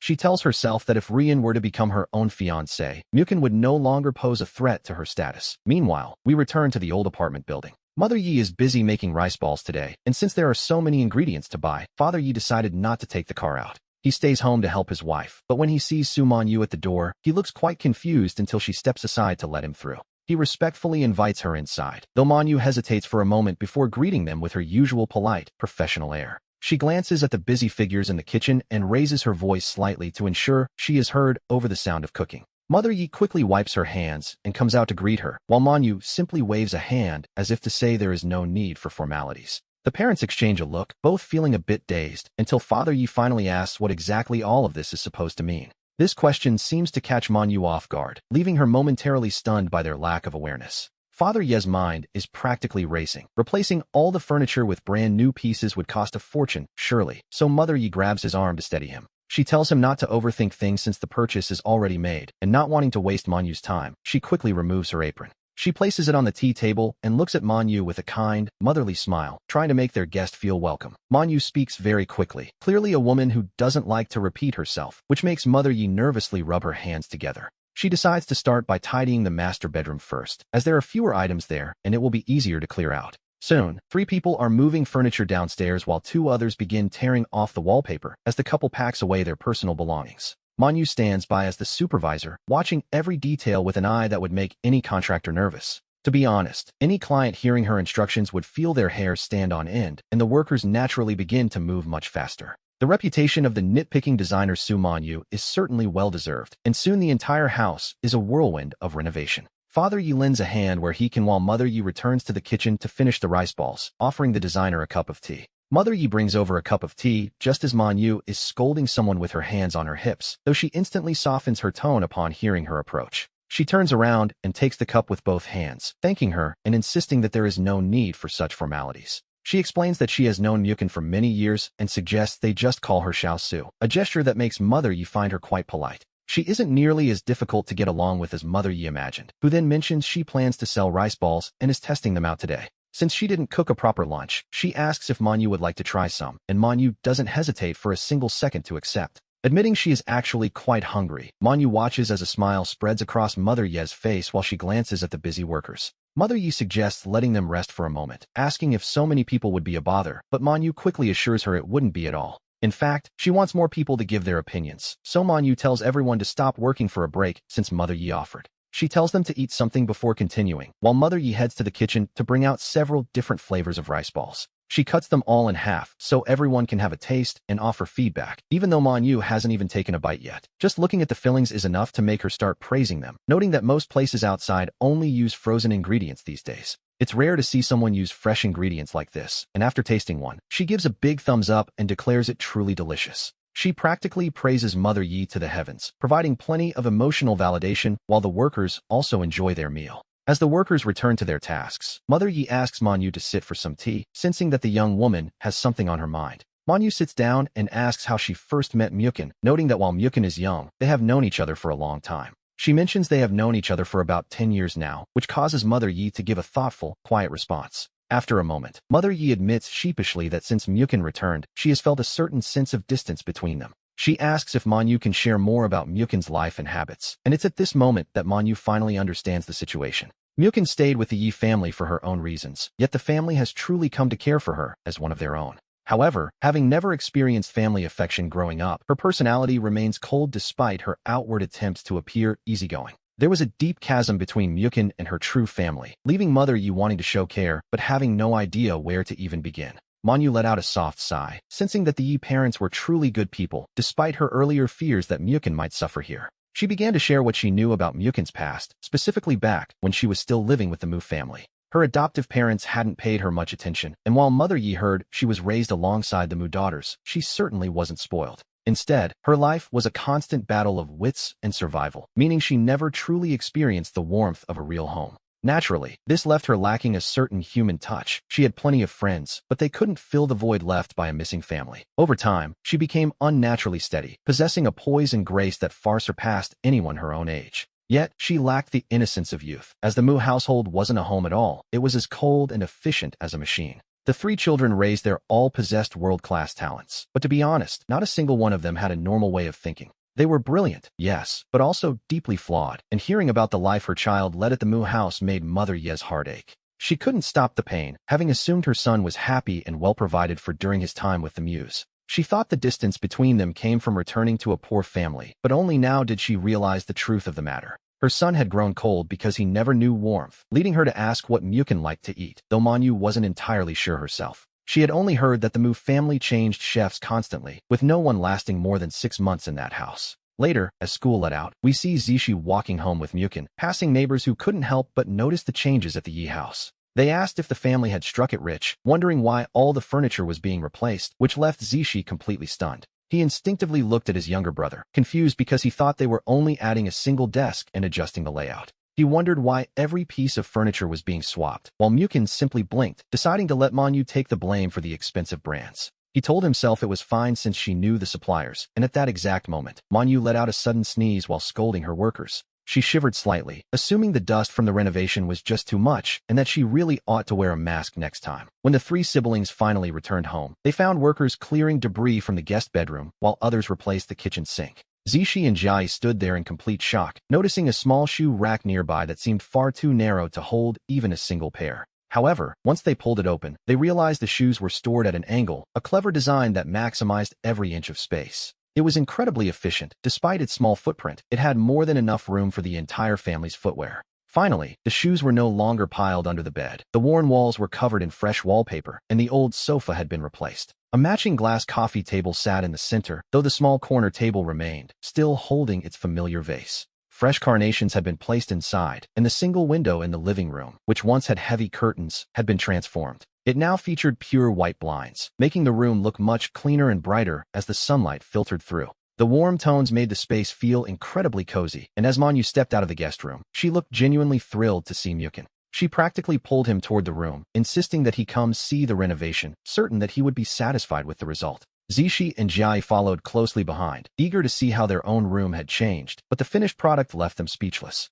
The two of them stared, eyes wide with disbelief, at the fresh sea blue color scheme and the elevated wooden platform. It had been converted into a tatami-style storage bed, and without the bulky wardrobe, the room felt much more spacious. The bunk bed remained, with the top bunk positioned horizontally and the bottom vertically, a mattress resting directly on the wooden frame. Beside it was a set of stairs leading to the top bunk, which was far safer than the vertical ladder they had used before. Each step doubled as a drawer for books or trinkets, while a small corner desk had been installed on the opposite side. The two siblings now had their own space to work without bothering each other, turning a cramped room into something beautiful. It managed to be fully functional without sacrificing style, a testament to Manhwa's skill as a renowned interior designer. Manhwa explained that the drawers could even be removed to serve as bookshelves, demonstrating by pulling one out from under the stairs. The space beneath allowed for books to be stored upright, and she gave the wooden platform a firm tap while looking toward Jai. Jai's small eyes sparkled like stars as she excitedly offered her thanks for the beautiful transformation. Seeing the child's radiant smile, Manhwa felt a surge of professional pride and gently ruffled Jai's hair. Feeling completely satisfied with her work, Manhwa leaned slightly toward Mukun with a knowing look. She whispered that she had talked her ears off to get this done, as 20,000 yuan normally wouldn't cover it. Mukun praised her, noting that only a designer of her caliber could achieve such perfection, which made Manhwa hold her head high. She joked that if his budget hadn't been so low, she would have torn up the floor tiles and replaced every wall. Mukun turned to her and promised to treat her to dinner soon, mentioning a new jewelry series he had recently released. Meeting her expectant gaze, he nodded and promised to send her a piece in a couple of days, much to her delight. Once the finishing touches were complete, Manhwa left with the workers, though the Yi parents insisted she stay for dinner. The family began discussing what to eat for the evening, as the renovation had kept everyone busy all day. The couple hadn't had time to shop or cook, so they decided to take the children out for a proper celebratory meal. Mother Yi took Mukun's hand in her palms and asked softly if he enjoyed eating hot pot. Though he wasn't used to such physical contact, he chose not to pull away and simply asked why she was curious. The only time he had eaten hot pot was years ago at a restaurant he owned himself, and the taste had been quite good. However, the prices weren't exactly friendly, and since wealthy people rarely went out for hot pot, it closed after 2 months. He hadn't touched the dish since then, so he agreed that hot pot would be a fine choice for the evening. Mother Yi mentioned a place at the intersection with fresh ingredients, noting that they really should reward Mukun for the renovation. The decision was made quickly, and we see the family begin their modest preparations to head out. As the family of 5 walked toward the restaurant, Mother Yi held Mukun's hand tightly, refusing to let go. He felt her attitude was warmer than usual. Perhaps that's just how biological mothers are, as they took their seats at a large table. Once they were seated, Father Yi handed Mukun the menu and told him to order whatever he liked, but he simply passed it along to Zishi. He joked that he was only there to eat, which made everyone laugh as Zishi began selecting the dishes for their celebratory meal. After dinner, the parents took their youngest daughter home to rest, leaving the others to walk through the brightly lit streets where shopkeepers called out their sales. Mukin decided to bring up a topic he had been curious about, asking Zishi why he was still in his third year of high school. According to the records from the Mu family, he should have started university this year, yet he hadn't submitted any applications and chose to repeat a grade instead. Given the Yi family's current financial struggles, it seemed more logical for Zishi to graduate as soon as possible and start a career. Instead, he had used connections to repeat a year, and when the question was raised, Zishi fell into a thoughtful silence, looking down at the pavement. Suddenly, he let out a self-deprecating laugh, realizing that since Mukin would find out eventually, there was no point in hiding the truth. He asked Mukin if he knew why the Yi family had gone bankrupt, and Mukin shook his head, sensing the two events were deeply connected. Zishi gently ruffled his younger brother's hair as he began to explain that it all started when their eldest sister, Shui, took a job at a Western restaurant. The family had been ruined by someone seeking revenge. Back then, the Yi family was considered wealthy, though their fortune was relatively new. Having only been successful for about a decade, they couldn't compare to the established dynasties, but Shui had watched the family rise and never took it for granted. She refused to be a pampered heiress who relied solely on her parents, choosing instead to focus on her own personal growth and education. Her dream was to be capable of supporting herself and finding her own value in life, even without the family's considerable wealth. She hoped to eventually help the family business reach new heights, so since high school, she had spent every vacation taking classes or working part-time. It was during one of those jobs that she unintentionally offended someone she really shouldn't have crossed, a mistake with devastating consequences. The original Mushuan had always blamed their sister for the bankruptcy, constantly criticizing her for her desire to work outside the home. The psychological pressure on Shui was immense, especially since Mushuan was always so verbally abusive toward her, as Zishi recalled with a heavy sigh. We see his expression darken as he explains that Mushuan's temper only grew more violent and unpredictable as time went on. On one occasion, Mushuan even tried to get physical with their sister, and while trying to protect her, Zishi had been shoved aside. Zishi's head slammed into a wardrobe, resulting in a concussion right as the college entrance exams were approaching. Although there were no major injuries, he suffered from frequent bouts of dizziness, which ultimately caused him to fail his exams. His parents and teachers suggested he repeat the year, and Mukin listened in silence before asking for more details. Zishi lowered his eyes, his gaze filled with a lingering sense of loss as he spoke. We see Mukin realize the weight of that self-deprecating smile. After 17 years of genuine care, the family had been utterly betrayed. To be honest, emotional betrayal hurts far more than financial loss, and Zishi suddenly turned to look at his brother. His eyes were filled with a surprising, gentle warmth in that moment. Zishi continued, explaining that they never expected anything in return simply because Mukin was part of the family. They only hoped that one day he would truly accept them. Meanwhile, Mukin chose the inner bed and tucked himself in. A new bed was certainly a luxury compared to the hard wooden boards he was used to, so he turned on a small fan. He sat up to call Lu Ruyan, and the moment the call connected, a low, playful laugh echoed from the other end. She teased him, asking if the young master had orders or if he simply missed her, though he claimed he was just bored. Perhaps because his childhood lacked much family warmth, he had always been quite reserved with his emotions. He had never actually heard someone say they missed him before. He told her that if it were business, he would say so directly. Calling because of boredom was his way of admitting he missed her. Rian's laughter grew vibrant, her eyes shimmering as she asked if the young master wanted a cheap chat or a premium one. He asked if she was really going to charge him, noting that her getting a call from him was already a win for her. He couldn't help but chuckle, suggesting that if that were the case, he should be the one charging her by the hour. He joked about a rate of 5 yuan an hour, but Ruyan checked the time and countered with a much steeper offer. She suggested 500 for 2 hours, making Mukin laugh heartily at her bold sense of business. Finally, she confirmed that all the documents were signed and would be notarized tomorrow, with approval expected in a few days. Ruyan stopped her work and leaned back in her office chair to chat, while Mukin responded with a distracted hum. As he told her about the evening's events, Ruyan couldn't help but find the whole situation rather amusing. She spoke with such certainty that it seemed she understood his emotions even better than he did himself. In the Mu family, he had the best of everything, yet all he truly wanted was their recognition and approval. He had pushed himself to be first in every exam and attended every training course just to hear his parents' praise. But that hope always fell short. At 8 years old, he finally understood why his sister studied business while he studied etiquette. While they analyzed financial reports, he was relegated to foreign language speeches, forever barred from actual business knowledge. He was merely a pawn for a political marriage, someone meant to be obedient and eventually traded for corporate interests. He had stopped expecting affection, which is why the Yi family's genuine care felt so utterly irrational to him now. He racked his brain trying to find some trace of malice in them, but in truth, he was simply running away. He remained silent for a long time. Ruyan told him that he deserved all the love in the world and possessed the strength to face any change. There was nothing to worry about, and her words brought a rare sense of peace to his troubled mind. 2 years ago, when the Yi family went bankrupt and he learned he wasn't a Mu, he told Ruyan everything. She was the one who had truly encouraged him to leave the Mu family, her low voice now echoing through the phone. Perhaps his earlier warning had worked, as Mukin stayed quiet in class until the day of the recognition banquet finally arrived. At the banquet, Sun Yahan was quite surprised to see Lin Jejun standing among the prestigious guests. She asked if he was there to scout the opposition, but Jejun insisted he was merely passing through, for his brother's sake, of course. He then answered her question, noting that the two daughters of the Mu family had finally returned home. He pulled out his phone with a look of excitement, determined to livestream the entire event for Mukin. As Shin Mingxi entered the hall, his gaze swept the room, his expression darkening as he searched for a specific face. As he walked over carelessly, just about to speak, the speakers in the banquet hall suddenly crackled to life. The sound came from Mu Yaowei's microphone on stage. Looking over, we see Mukin dressed in a white suit. He looked every bit the pampered young master, smiling with a sweet, proud elegance while Jejun rushed to start a video call.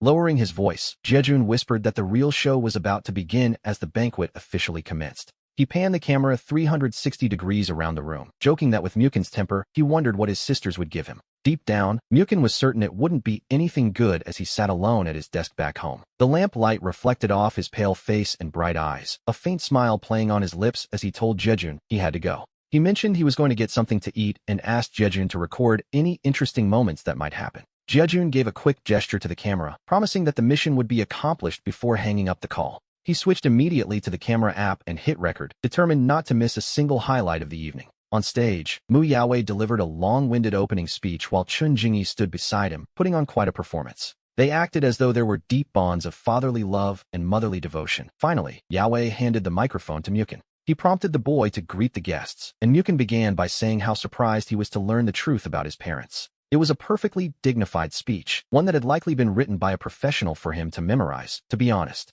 Jejun curled his lip in disdain and rolled his eyes, while Shun Mingxi paid absolutely no attention to what Mukin was saying. In truth, few people in the room cared about how Mukin had lived for 17 years or how the Mu family had found him. The guests were only there because this was a Mu family event, regardless of whether they had business dealings with them or not. As the most powerful family in the capital circles, everyone had to show respect. Meanwhile, Mingxi noticed Jejun recording with his phone. Jejun kept switching hands as he got tired, so Mingxi leaned in close and whispered something directly into his ear. Jejun instinctively turned his head to look at him, only to realize they were far too close, causing him to quickly look away. As they handed over the phone, we should remember that while they are fiancés, both of them have only just reached adulthood. Their engagement was a business arrangement set since childhood, and they had always treated each other like brothers, with no romantic feelings involved. At least, that was what Jejun believed. Seeing him purse his lips and move aside, Mingxi let a faint smile play on his lips. It seems even the most straightforward people have moments of shyness, especially as Mukin struggled to remember the rest of his memorized speech on stage. Just as Mingxi took the phone, the sudden roar of a car engine echoed from outside, which was strange for a ground-floor banquet hall. Since the hall was tucked away in the most secluded part of the hotel, no car sound should have reached them, and Mukin's speech was abruptly cut short. Everyone watched the gate in total confusion until, with a deafening crash, a black Apollo smashed right through it. The guests screamed and scrambled for safety as the car plowed into the long tables, sending pastries, champagne, and glass shattering across the floor. The scene was absolute chaos, and Yaowei, who had been playing the part of the doting father, stared at the car with a darkening expression. The vehicle screeched to a halt in the very center of the venue, and a border collie suddenly leaped out from the passenger side. The dog charged straight toward the stage. Mukin, who was terrified of dogs, let out a scream and instinctively scrambled backward. He ended up tumbling over himself in a clumsy fall, flailing his arms and legs while shouting for the animal to stay away from him. However, the other guests could see clearly that the dog had stopped a full meter away, having no intention of actually biting Mukin. The driver's side door swung open, and a tall, slender girl stepped out, dressed casually in loose-fitting leisure wear. With long fingers, she slid her sunglasses down the bridge of her nose and leaned lazily against the car, radiating an air of pure, unbridled rebellion.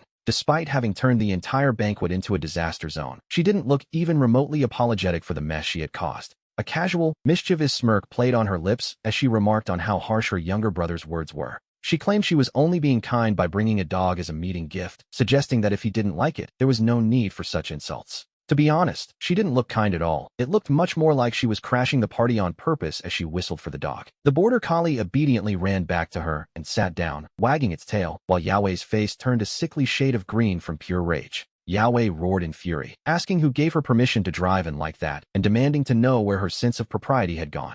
He pointed toward the exit, ordering her to take her dog and her car and leave the premises immediately. Yulu calmly put the border collie back in the car, asking why her father was so angry and if he hadn't missed his daughter after 2 years abroad. She remarked dryly that perhaps having a new son meant he no longer cared for his daughter, but Yao simply warned her not to make him repeat himself. As Yao's tone grew even sharper, Yulu acted as though she were the one being patient, getting into the car and reversing out of the hall. We see the eldest daughter, Ningxue, step forward to soothe the guests, apologizing for her younger sister's lack of common sense. She expressed her regret for the fright they had all received and invited everyone to move to a secondary banquet hall she had prepared next door. With Ningxue stepping in to smooth things over, the guests were happy to save face, and no one dared to dwell on the chaos that had just unfolded. Seeing that the show was over, Jejun took back his phone, stopped the recording, and sent the video off, labeling the scene as absolutely brilliant. Meanwhile, Mukun was led to a private lounge by his parents, where the heavy atmosphere made it difficult for him to even breathe. In a weak, trembling voice, he tried to apologize, explaining that he had simply been terrified because of his lifelong fear of dogs. Yao only glared at him, disgusted that his son had used such foul language in front of a crowd of prestigious guests. He told the boy he had completely disgraced the family name, causing Mukin's eyes to well up with tears of pure disbelief. Having been pampered his entire life, he had never been scolded so harshly, and he looked up with a sense of burning resentment. He looked at his own flesh and blood, certain that this was all his sister's fault, but he couldn't even finish his sentence. Yao cut him off coldly, stating that if he had known the boy would be so useless, he never would have brought him back home. Mukin couldn't understand what he had done wrong. It was Yulu who caused the trouble, so why was he the one being punished? He turned a pleading gaze toward Jingyi, hoping that a mother's heart would surely feel some sympathy for her son. But Jingyi's face was like stone, her expression just as dark as her husband's, and her voice was devoid of any warmth whatsoever. She told him he had made them a laughingstock and warned him that if it happened again, she would send him away for good. Ordering him to go home immediately, Yao dismissed Mukin with a cold wave of his hand before taking his wife to handle the remaining mess. As if all his strength had been drained, Mukin collapsed onto the floor in a daze, letting out a hollow, self-mocking laugh. He finally understood why Mukin, the original son, had left so decisively back then, taking nothing but a backpack and his essential documents. He had left the Mu family in less than an hour, and to be honest, Mukin only returned because Jingyi had practically forced him to. Taking a deep breath, Mukin forced himself to stand up with an expressionless face, walking out of the hall like a literal ghost. He told himself that family affection simply wasn't important. After all, he was now living a life of luxury and high status. This was exactly what he wanted, or so he claimed, but we see a sharp contrast as we move from the heavy Mu banquet to the warmth of the Yi family. Dinner consisted of his favorite pickled fish, and as the Yi family laughed together, Zishi mentioned that she had something to share. A classmate's sister worked at a film company, and apparently, short dramas adapted from popular novels were all the rage right now. She noted that his appearance was quite striking, suggesting that if he wanted a part-time job, she had an idea. She could recommend him as an actor for these short dramas, though the industry was admittedly a bit of a mixed bag these days. Many of these opportunities were just scams designed to trick people into paying upfront training fees. They would promise to arrange work later, only to disappear entirely, and Yefu, being a former businessman, knew these tricks well. He had heard of many such schemes, and to him, any easy job like modeling always felt like a potential trap. To be fair, Zishi wasn't entirely certain herself, as there was no shortage of predatory, pig-butchering scams in this day and age. She explained she was only asking for their opinion, and would only go for the interview if they all agreed it was safe. If they actually asked for a training fee, she promised to walk away immediately, a plan that he found himself supporting. He remarked that with a face like hers, she might just become an overnight sensation and get scouted by a major talent agent. And even if she didn't go viral on her own, he figured he could give her a little push behind the scenes to ensure the same result. He encouraged her to give it a try, noting that if she found acting fun, it would simply give her one more choice in life. Zishi let out a soft laugh and agreed, deciding she would take his advice and give the interview a try tomorrow. She then turned to Chun, asking if he wanted to accompany his sister since he was just idling at home anyway. He figured he might as well get some fresh air, suggesting they go after lunch so he could sleep in during the morning. Zishi affectionately ruffled his hair, and after dinner, he gathered the kitchen waste to take outside. Since it was getting late, Zishi decided to walk out with him, just to make sure everything was safe. The two siblings threw out the trash and were leisurely heading to buy some milk tea when they reached the intersection. Suddenly, a flashy sports car roared toward them and came to a steady halt right in front of our pair. Recognizing the Apollo hypercar, he stopped in his tracks, his eyes narrowing with a hint of danger as his smile vanished. Muyu stepped out of the car, resting her hands on the roof while staring at him with a mocking, unpleasant grin. She sneered, remarking that her silent little brother looked quite pathetic and shabby after only a few days away from the Mu family. He curled his lips into a cold smile, asking if the young master back home wasn't enough to keep her busy. Muyu claimed there was no need for such tension, pretending she actually cared about him, though her voice lacked any sincerity. She strolled around the front of the car toward him, her steps slow and casual after not seeing him for over a year. Claiming she had prepared a special gift, she pulled open the passenger door and a border collie jumped out. The dog sat obediently by her side, and though he hadn't watched the video Lin Jejun sent him yet, he understood the situation. He knew Muyu cherished her cars like life itself, yet this limited edition hypercar was covered in countless battle scars. The paint was badly scratched and stained with dried spills, and considering the timing, the scene was easy to reconstruct. One didn't need a genius to guess what she'd been up to, or that she had picked up this dog from Rinqingyin's place. Leaning against the door, Miyu noted that the proud young master hadn't changed. He still had a distaste for second-hand things. She added that the dog was a gift for him, even if she'd used it for a little show first, hoping he wouldn't be petty about it. He let out a cold laugh and walked toward Muyu step by step, stopping just inches away to stare directly into her eyes. His voice was calm, but heavy with meaning as he noted that she certainly knew how to be disgusting, and that he truly hated dogs. It was unclear if he was referring to the border collie at his feet or the woman in front of him as they locked eyes in a tense standoff. Zishi stood nearby like a gentle breeze, unaffected by the hostile atmosphere, simply reminding him that the milk tea shop was about to close. Muyu finally seemed to notice Zishi, casting a contemptuous glance her way, as if she were beneath her notice. Zishi remained perfectly calm, her expression neutral and devoid of any outward hostility toward the aggressive woman. Muyu's laughter was filled with pure mockery, but he didn't hesitate to fire back at her without showing any mercy. He emphasized his final words heavily, yet Muyu didn't seem angry, simply leaning against her car with a lingering smirk. He rolled his eyes, unable to tell how much of her attitude was genuine and how much was just a calculated performance. Treating her words like a joke, he told her he lived right here and she should leave, but Muyu remained completely indifferent.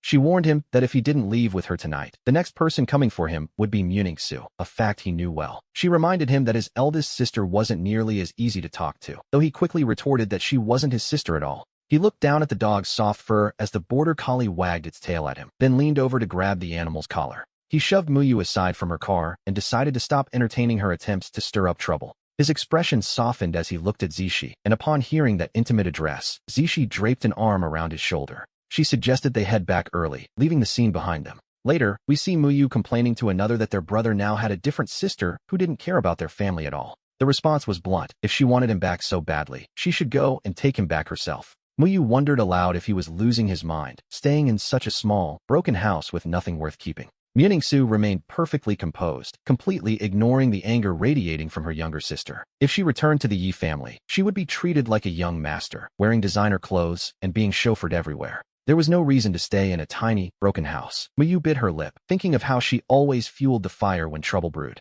When things went south, she was left to take the blame. Muningsu was becoming increasingly devious, and Muyu hoped she would keep that attitude. She warned her not to try and convinced Mukin to return later, only to be ignored. That would be quite the show to watch. With that, she hung up the phone. Muningsu set her device down, her fingertips tapping rhythmically against the desk. The sound was steady as she sat in deep thought, her expression cold and radiating the heavy pressure of someone in power. The manager standing before the desk kept his head low, terrified of provoking his unpredictable boss. Meanwhile, we see him and Zishi buying milk tea. They walked home in the evening breeze, refusing to let Muyu ruin their mood, though he noticed Zishi had been observing him all afternoon. After a moment of careful thought, she casually remarked that the second Miss Mu seemed quite concerned about him. He told her there was no need to test him. He had no intention of leaving with her. Having finally escaped that cage, he wasn't about to go back to the Mu family. He wasn't foolish enough to jump back into the fire. As for Muyu's concern, perhaps there was a tiny bit of it buried somewhere. But the concern of a madwoman was more than he could bear. At 5 years old, he hadn't understood the world and craved warmth and protection. When he was bullied by classmates in kindergarten, he went to tell Muyu. Normally, one would expect an older sister to stand up for her brother. One might imagine her going to the school to teach the bullies a lesson, but instead, Muyu dragged him to practice taekwondo. She told him that if his skills were good enough, no one would bully him, and then she proceeded to personally train him. She showed absolutely no mercy to a 5-year-old beginner, leaving him in the hospital for 3 months with broken ribs. During that time, only servants cared for him. Lu Rian would visit him after class, but the culprit herself never once showed her face. When he was finally discharged, Muyu felt no guilt at all. She simply claimed he was too weak and suggested he try learning Sanda kickboxing next time. Who would want a second sister like that? Meanwhile, the mother's plan to start a food stall was moving forward as the father scrubbed the cart clean. They prepared for their first day tomorrow, choosing a spot near the local neighbors to make it easier to gather feedback. After one final improvement, they planned to officially open the stall on Monday, specifically targeting the area near the medical school. The Yi family raised their milk tea for a group toast, wishing the mother a prosperous business as Father Yi sighed with deep emotion. He remarked that Mukin was the family's little lucky star, as every aspect of their lives seemed to be heading in a better direction. Back when Mukun lived here before, every day was filled with endless complaints, and the house was shrouded in a gloomy atmosphere. Life had felt like a machine running a cold program, but since his return, an ancient strength seemed to be pushing everyone forward. It allowed them to finally consider life's possibilities, and even the house renovation was thanks to him, hiding the traces of their past decay. Life had taken on a new look, and everyone was filled with a fresh sense of purpose, all working to make this home better and better. As they each strove in their own directions, they remained tightly knit together. Seeing this, Mukun lowered his eyes and smiled softly. He hadn't expected his efforts to yield such rewards. Perhaps his lack of connection with the Mu family was simply because they lacked any real bond. One only needs to look at Muningsu and Muyu to see that even having Mu blood in their veins didn't guarantee warmth. They shared no affection with the Mu couple, and Mukun realized that even as a biological son, he likely would never have been valued there. Bloodline was no excuse for the Mu family's coldness. The parents themselves were devoid of human touch, brought together by a loveless marriage. They had essentially created 3 cold machines. In a family where the parents are unhappy, the children are almost certainly destined for the same. This was a truth Lin Jejun had taught him. Zishi then suggested they video call their eldest sister, so Yeshuai wouldn't feel forgotten by the 4 of them.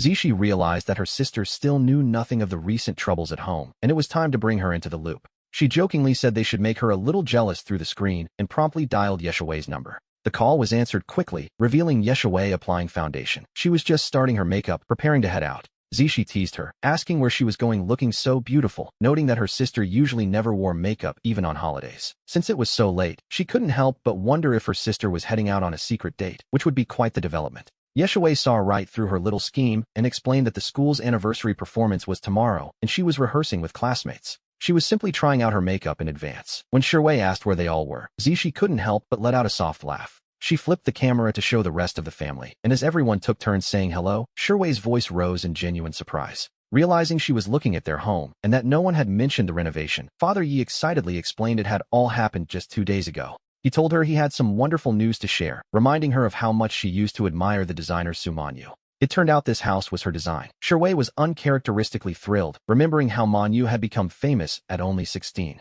Back when the Yi family had money, they still couldn't afford her, and after the bankruptcy, Shuai had stopped hoping for such things entirely. She had even stopped reminiscing about it, never imagining it would actually happen. Meanwhile, Mukun took a thoughtful sip of his milk tea. Chewing on the pearls, he pondered the fact that Shuai didn't just like Manyu. She practically viewed the designer as her idol. He wondered why his eldest sister hadn't studied interior design instead of Chinese medicine. Taking the phone, he stood up to give her a tour. He offered to show her the rooms, starting with the living area before moving toward the bedrooms to give her a better look. Exclamations of wonder kept coming through the phone as he introduced the new home, and Shuai's face was practically frozen in a wide grin. She was absolutely in love with the design. Under Manyu's touch, the entire space felt significantly more spacious than before. The blue aesthetic was exactly to her taste, and in that moment, Shuai had turned into a complete and total fangirl. Suddenly, Shuai frowned slightly, calculating that a renovation like this must have cost at least 80 or 90,000. To be honest, she wasn't wrong. She assumed the design fee was waived since Manyu was a friend, but the materials weren't cheap. For Mukun, however, 20,000 was just the cost of a meal.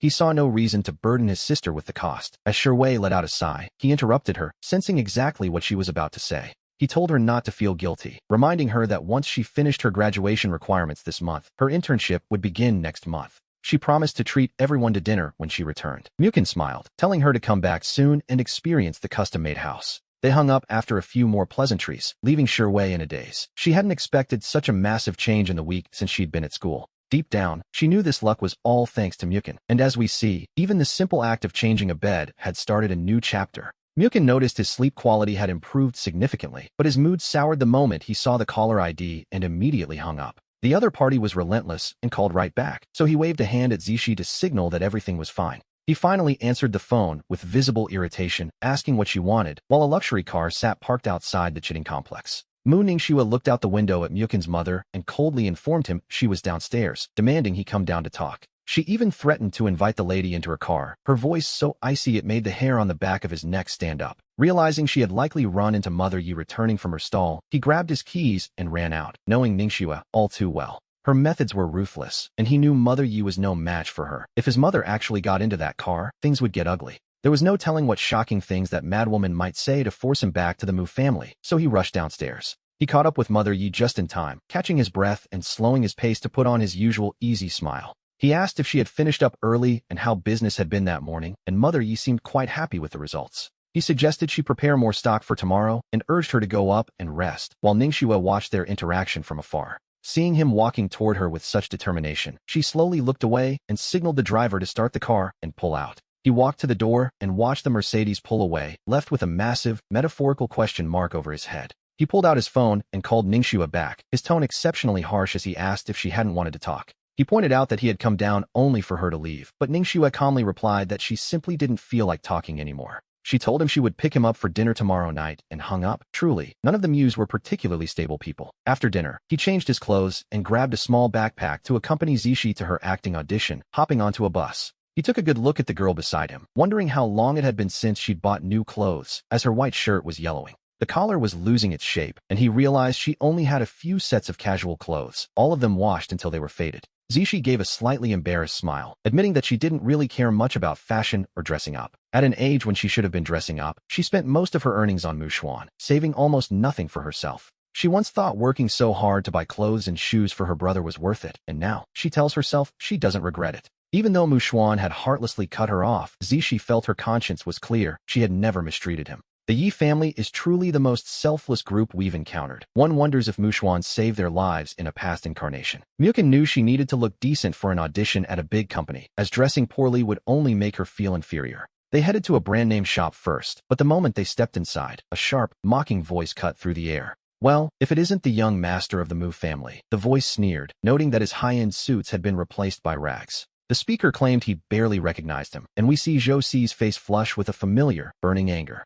The Zhou family owned a few factories and were wealthy, though not elite, and Zhou Si had always been jealous of Muyukin's grades. Their relationship had always been strained. Zhou Si hated him but feared his status, though things were different now. Muyukin was merely an adopted son who had been kicked out, no longer the prestigious young master he once was. Zhou Si wondered what right he had to be arrogant, but Muyukin calmly reminded him that he no longer even used the Mu surname. He warned that the real Mu heir wouldn't let Muyukin off easily, while Muyukin simply offered a cold, thin-lipped smile. Ignoring Zhou Si's venomous glare, he pulled a modern Chinese-style outfit from the rack and handed it to Zishi. He told her it suited her perfectly. Zishi glanced warily at Zhou Si, but Muyukin gave her a reassuring look. He signaled that she had nothing to worry about, prompting Zhou Si to let out a cold snort while staring Muyukin down. He mocked Muyukin's supposed poverty, pointing out that the clothes cost thousands and asking if he could even afford them. He accused them of trying things on without buying, asking how they would pay if they happened to get the clothes dirty. Muyukin fired back, telling him that his finances were none of his business and asking him to stop being an eyesore. After dealing with the likes of Ningxue and Yulu, his wit had sharpened. He no longer had to protect the Mu family's reputation.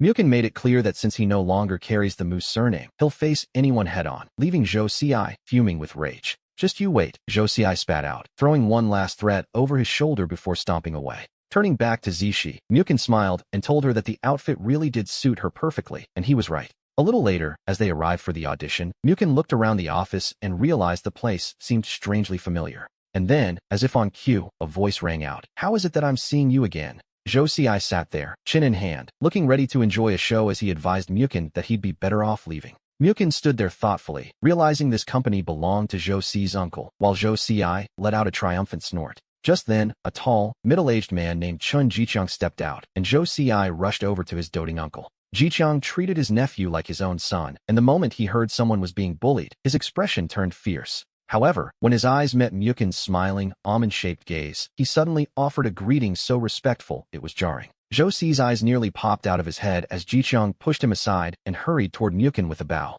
Muyukin calmly took a sip of water, explaining that he was simply there to accompany his sister for her screen test. He then cast a long, meaningful look toward Zhou Si, which, to be honest, made the atmosphere quite heavy. We learned that Muyukin had been studying investment under Lu Rian for years, and he'd honestly lost track of all his holdings. As it turns out, the owners of the companies where he holds shares all respectfully refer to him as Brother Chun. Muyukin glanced at Zhou Si, noting that true power comes from within, not from relying on the influence of others. Jiqiang panicked, asking his nephew if there was a misunderstanding and demanding he apologize to Brother Chun immediately. Muyukin waved it off, saying there was no misunderstanding. Zhou Si simply disliked him, and personal matters shouldn't be mixed with business. Jiqiang praised Muyukin for his magnanimity, relieved that he wasn't the type to use his position for a personal vendetta. He admitted his nephew had been spoiled and promised that, from now on, he would certainly keep the boy's temper in check. Zhou Si gritted his teeth as a dozen actors filed out of the room, and among them was Zishi. Muyukin immediately dropped his intimidating aura, and Zishi smiled, explaining she'd landed a role with fewer scenes.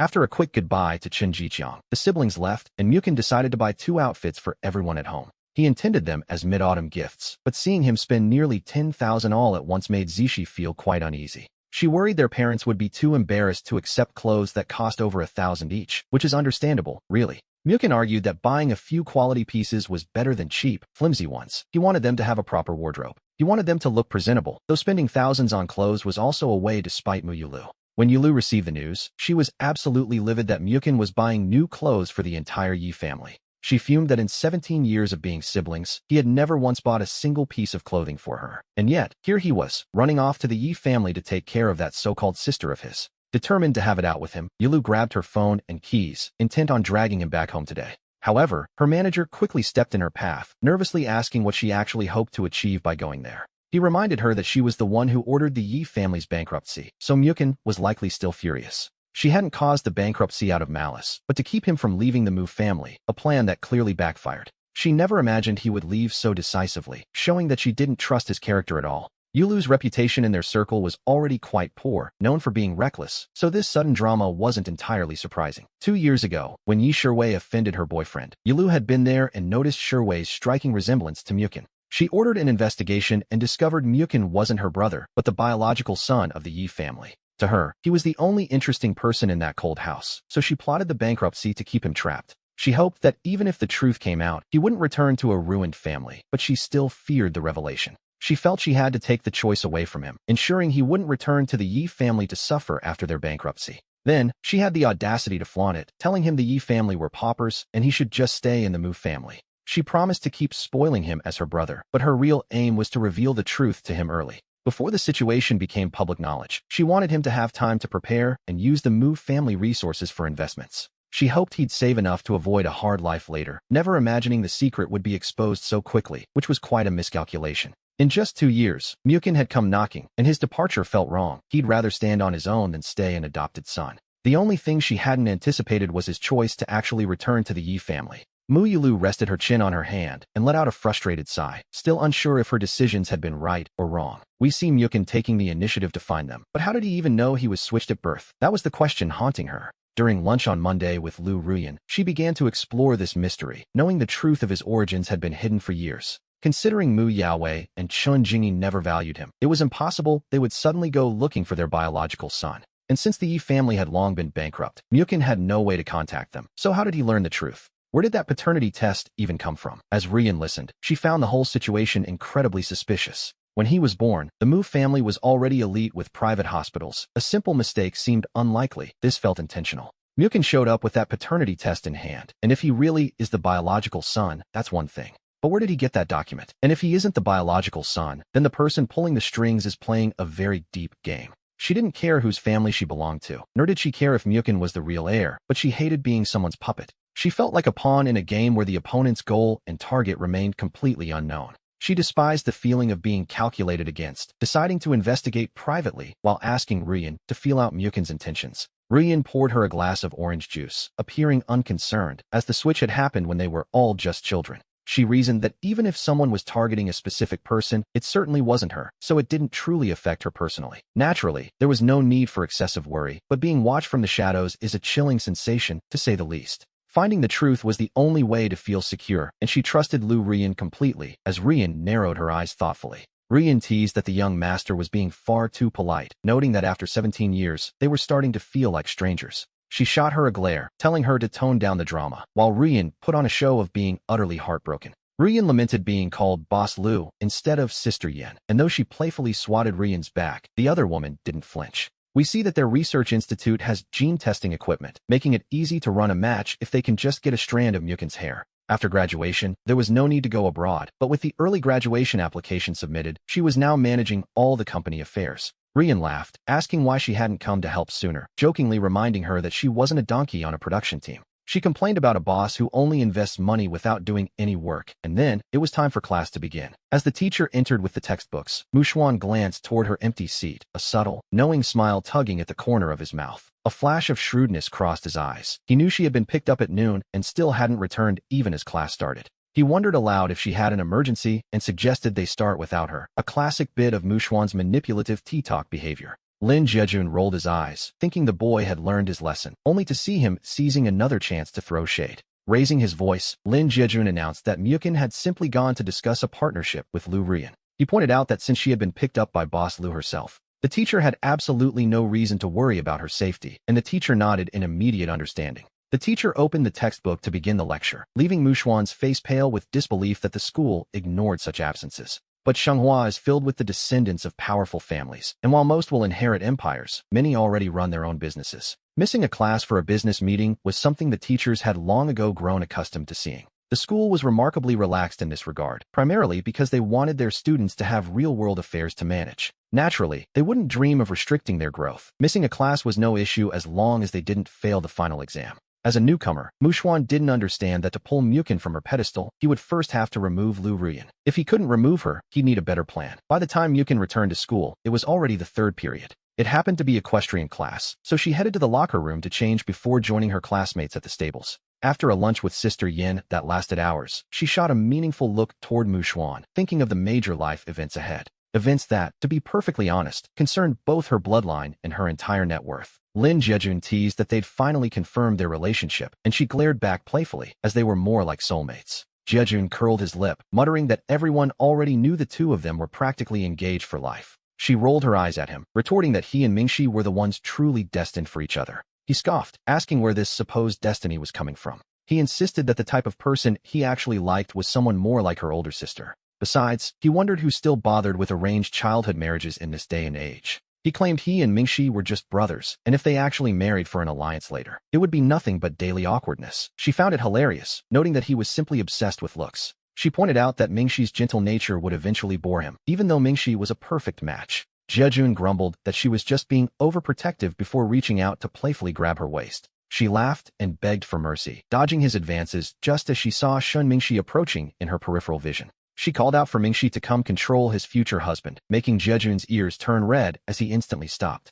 Mingxi's ears flushed as well as he looked down to rub his nose. After all, the Linshin engagement was no secret, but having it announced so loudly in public was still quite embarrassing for everyone involved. Suddenly, a shrill, desperate scream shattered the atmosphere. We see Muxuan nearby, deathly pale and clutching his reins. His face was twisted in terror as Teacher Ma galloped behind him, looking for any chance to save him. The teacher shouted instructions while chasing, telling him not to pull so hard and to just relax his body. He tried to teach Muxuan how to control the horse, but with only screams filling his ears, the boy couldn't relax. His palms were sweating and his heart was racing. Lin Jejun watched, stunned by such a clumsy display. Jejun curled his lip in disbelief, wondering how Muxuan managed to get terrified in every single equestrian class. Shin Mingxi shook his head with a sigh, questioning how Muxuan even passed the entrance exam in the first place. He noted that if Muxuan were thrown off, he'd likely dislocate an arm, yet Jejun remained entirely unbothered. Jejun argued the teacher was already there, so it wasn't his problem, until the teacher's voice echoed from afar.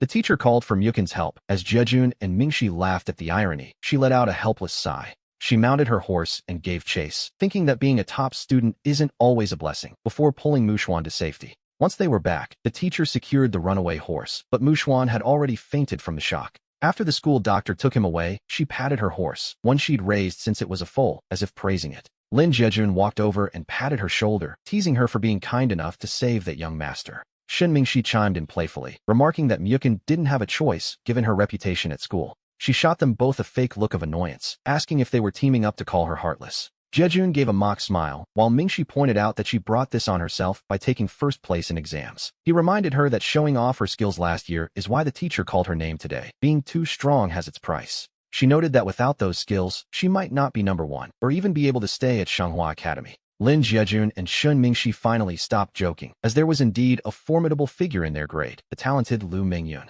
We learned that he is Myukin's strongest rival at school, with their academic scores often being neck and neck. During every exam, she barely wins by a few points. In fact, during the last equestrian test, Mingyun achieved a shockingly high score. If she hadn't increased her own difficulty level to match the situation, she might have lost her 1-point lead in the final grades. She told herself that without that win, she might not be studying at Donghua this year. Meanwhile, the handsome Mingyun remains quite popular. However, she always felt something sinister about him, and even Jejun couldn't help but shiver when recalling Mingyun's smile. It wasn't an overtly villainous expression, but rather a smile as warm as a spring breeze that somehow didn't reach his unsettling eyes. There was a sense of hidden malice that sent a chill down one's spine, especially in the way he looked at her. With a smile on his face, but secrets buried deep, his hostility was so subtle it was nearly impossible to read his true thoughts. Shun Mingxi nodded in agreement, having dealt with Mingyun twice and finding him to be something of a smiling tiger. The boy rarely spoke the truth, yet he radiated a coldness from within that left Myukin feeling quite thoughtful. She had never actually met Mingyun face-to-face, only competing with him on the leaderboards without ever looking into his background. In the elite circles of the capital, there seemed to be no mention of a prominent Lu family, though Mingxi knew a few rumors. Lin Jiejun, on the other hand, was simply filled with confusion regarding the whole situation. As for why Mingyun came to the capital to study, Mingxi shrugged, noting it was rare for such students to appear in noble academies. Our school does have students from other provinces, so perhaps he was simply drawn by the prestige of Shenghua's education. He might have been sent here intentionally, but as strange as Mingyun was, she decided it ultimately had nothing to do with her. Since she didn't even know the person, she reasoned he couldn't be targeting her specifically and decided to stop overthinking it. She mounted her horse once more, galloping freely across the meadow to enjoy the wind and practice for a while longer. Afterward, she went to change for her next class, and we see her stepping out of the locker room once she was ready. As it turns out, she ran right into the very person her friends had called sinister, Lu Mingyun, whose thin lips curled into a faint smile. Although his eyes caught the light, there wasn't a trace of warmth behind them. He asked, seemingly without hostility, if she was there to change. Or perhaps he was waiting for her specifically. Lu Mingyun offered a candid smile, noting that there had been many rumors circulating lately. He suggested that a clever person like Myukin wouldn't be so foolish as to sacrifice her long-term future just for the sake of loyalty. She narrowed her eyes almost imperceptibly before quickly regaining her composure, reminding him that if he knew they were just rumors, they weren't worth discussing. There was no need for such nonsense. He then cut to the chase, asking for the real reason she had left the Mu family. Sensing a flicker of danger in his gaze, she looked back calmly and asked if he would believe her if she said it was to find her true family. She raised an eyebrow, questioning why he even bothered to ask, and without another word, she simply brushed past him. Lu Mingyun's expression froze as his smile vanished, leaving behind a look of undisguised, cold malice in his eyes. After returning to the lounge and taking a seat, she opened a bottle of water and began to replay their brief conversation in her mind. It seemed Lin Jiejun and Shin Mingxi were right about him. There wasn't a single flaw to be found in Lu Mingyun's carefully chosen words. He wore a smile while his eyes remained ruthless, projecting a faint, mysterious hostility that was nearly impossible to decipher. In theory, the other wealthy students weren't blind, and if his behavior was truly this unsettling, they surely would have noticed. It would be impossible for him to be so popular if he didn't hide his true nature exceptionally well. To be honest, he was a master of masks. Yet, for some reason, he couldn't seem to hide it from her, and his hostility extended even to those close to her. He was clearly targeting her. She found it difficult to understand, as this was their very first face-to-face encounter, and they had never crossed paths before. Coming from the elite gold circle, she knew their social worlds were miles apart, and they had certainly never met outside of school. Perhaps it was because she had outperformed him for 2 years, but he seemed strangely obsessed with why she had left the Mu family. For someone from a different social circle to be so invested in elite gossip was quite bizarre. One might even wonder if he held a grudge against the Muse. But even if he did, why approach her? She eventually decided to stop overthinking it, knowing that the truth would reveal itself in time. Our scene shifts as Lin Jiejun hops onto the desk with a casual thud, asking if she wants to grab a drink at his winery tonight. She gently pats his hand away while tidying her books, frowning slightly as she tells him to mind his public image with a playful glare. He simply tugs at his clothes, complaining that despite his winery being open for so long, she hasn't visited even once. Shin Mingxi rolls his eyes at that, asking why Jiejun is so confident when everyone knows the winery is bound to fail eventually. Jiejun lets out a huff and swats Mingxi's arm, telling him to stay out of the conversation. To be honest, they were always like this. Mingxi reminds him that the last batch of new wine he was supposed to deliver ended up being a total disaster. He leans against another desk, claiming he still needs to settle that particular debt. It was quite a mess, really. Facing Jiejun directly, he explains that the deal fell through suddenly because they had to avoid a surprise inspection for smuggled goods. Jiejun insists it wasn't a deliberate move on his part, promising to make it up to him as soon as he finds a better vintage. As we listen to the two of them bicker, Jiejun gets so worked up that he actually tries to start a mock fight. He threatens to strip off Mingxi's coat in front of everyone, and soon the two of them are a tangled mess of embarrassment and laughter. The lounge is filled with their cheerful noise, and she can't help but lower her head to hide a smile at these lifelong rivals. It's no wonder Jiejun only sees him as a brother. Seeing her smile, Jiejun reaches out and pokes her arm playfully. He tells her not to just sit there enjoying the show and reminds her that she still hasn't given him an answer. He even offers to prepare some grape juice from 1982 just for her. A very specific vintage, naturally. She points out that 1982 grape juice is still wine, and he wouldn't dare let her touch alcohol for fear of Lu Rian's reaction. Everyone knows she is the person Rian holds closest to his heart, and he is fiercely protective of her well-being. He would eliminate anything even slightly harmful to her, and if Jejun gave her wine, he'd likely be the next one on the hit list. She calmly tells them to stop arguing, explaining that she can't go tonight because Mu Ningxue has already invited her to dinner. Lin Jejun practically leaps off the table in shock, looking as if he's just heard the most world-shattering news imaginable. His voice rises several octaves in disbelief, echoing through the room as he processes what she just said. He demands to know why the eldest daughter of the Mu family is getting involved in her business again. Shen Mingxi pats her shoulder with a look of grim determination, asking if Ningxue plans to kidnap her. With a tragic expression, as if sending her off to war, he mentions he has a protective vest at home. He offers to have it brought over immediately for her to wear tonight. And really, we can't blame them for being so defensive. They've known her for over a decade and are well aware of the friction between her and the two Mu sisters. We learn that Mu Yulu once had a large dog, and at 17, she grew resentful of Mu Ningxue's strict control. She set the dog on the 19-year-old Ningxue, but Ningxue dealt with the animal without a second thought. The incident threw the Mu household into chaos, leading Mu Yaowei and Chun Jingyi to interrogate the two sisters. Yulu refused to admit she gave the order, while Ningxue simply shifted the entire blame onto her instead.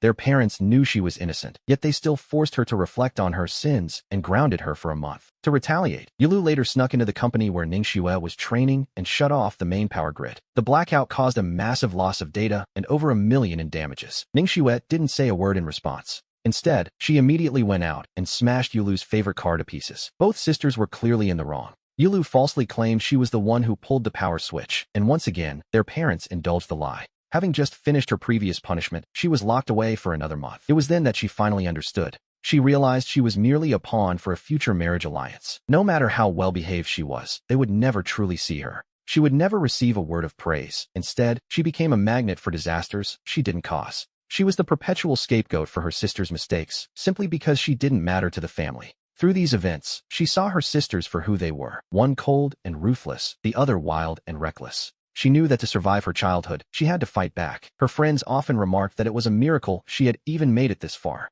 The idea of her having a private dinner with the eldest sister seemed like a recipe for disaster. "You're really going alone?" they asked. Shen Mingxi suggested, only half joking, that perhaps she should call the police in advance just to be safe. Or at the very least, she should bring a self-defense stick, considering how unpredictable Ningxue's temper could be. They genuinely feared that if Ningxue didn't like what she heard, she might decide to teach her sister a physical lesson right then and there. Lin Jejun was filled with worry, looking at his friend who seemed far too fragile and defenseless to attend such a meeting. Who knew what might happen? Ningxue gave him a sharp look and asked if he wanted to come along as her escort. She reminded him that he had promised Rian he would act as her bodyguard. Jejun took a sharp breath at the suggestion. He admitted quite honestly that he was no match for Mu Ningxue in a fight. And really, who could blame him? Everyone remembered how she had completely lost her temper at a previous banquet, which was quite a scene. She had taught the troublemakers a lesson they wouldn't forget on the spot, showing no restraint whatsoever. That incident was exactly why her father had sent her abroad. Ningxue told them both to relax and stop worrying. She was certain her sister wouldn't actually hit her. Despite their friction, she felt deep down that she wasn't in any real physical danger.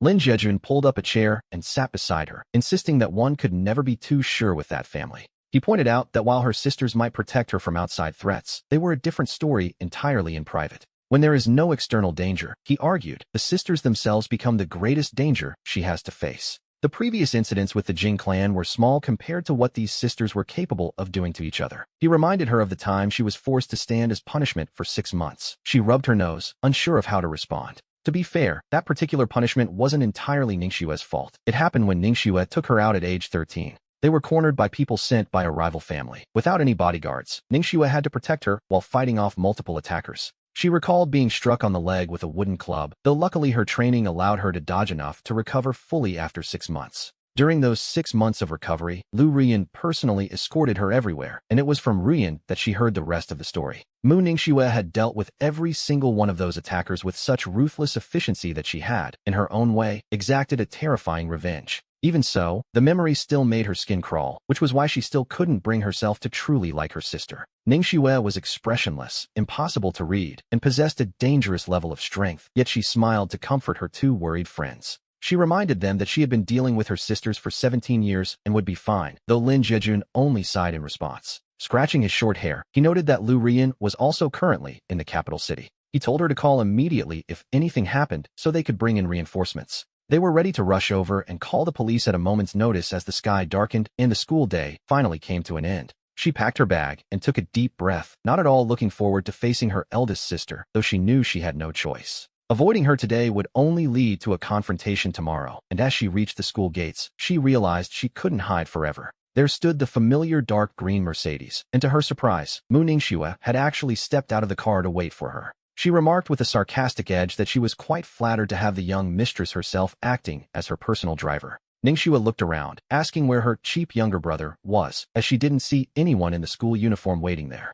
Ningxue had clearly done her research and knew Yi Zishi usually picked her up every day, so she adjusted her bag and met her sister's gaze. She explained that since they had dinner plans, she told him to go home first, causing Ningxue's eyes to darken with a hint of danger. When Ningxue observed how protective she was of him, she replied with a fake smile that she was simply being cautious around her sister. The two of them locked eyes in a silent battle of wills, while Lin Jejun and Shin Mingxi watched from a safe distance. They felt as though a fuse had been lit, fearing the two might start a public shouting match before they even reached the restaurant. The tension was thick enough to cut with a knife as they watched Mu Ningxue's lips begin to move. They had barely exchanged 2 sentences, and yet the atmosphere had already turned incredibly hostile. Lin Jejun felt it would be safer to follow them, not even waiting to debate how they might actually help. Suddenly, an uninvited guest appeared. Mu Xian, wearing his school uniform, came running toward them with a certain flair. He looked youthful and bright, his smile radiating a sunny charm that masked his true intentions quite well. Though they hadn't met since the banquet, he was still her biological brother, and Mu Ningxue's presence suggested a desire for reconciliation.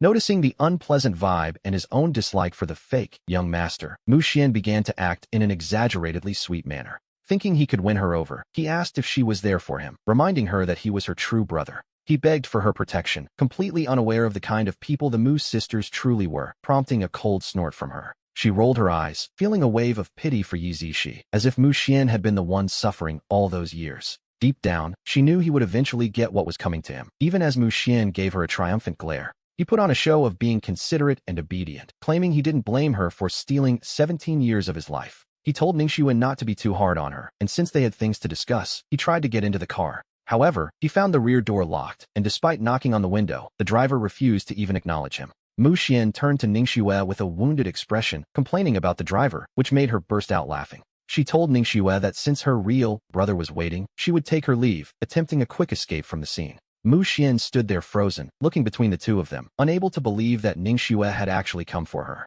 The school gates were crowded at this hour, and naturally, a large group of onlookers had gathered to enjoy the drama. Mu Xian realized he couldn't afford to lose face in front of so many people, so he forced a smile onto his face. He pretended Ningxue had invited them both to dinner, suggesting they leave quickly so their parents would be pleased by their bond. It was a blatant attempt to use their parents' names to pressure Mu Ningxue into playing along with his little charade. If the Mu family's reputation were tarnished, their parents would surely scold them, but Mu Ningxue felt no affection for her parents anyway. Naturally, she wasn't afraid of being blamed. She simply ignored Mu Xian's clumsy tricks, never even sparing him a single glance. We see Yi Zishi standing her ground, meeting Ningxue's gaze without flinching, which caused the elder sister to narrow her eyes slightly. Ningxue remarked that she had certainly grown bolder over the years, to which Zishi replied that she wouldn't dare board such a fine car. She refused to get in, suggesting they just wait there, and when Ningxue asked if she needed an invitation, Zishi didn't back down. She wanted to see what kind of trouble Ningxue was planning, knowing full well that the Mu family was a chaotic mess of rivalries.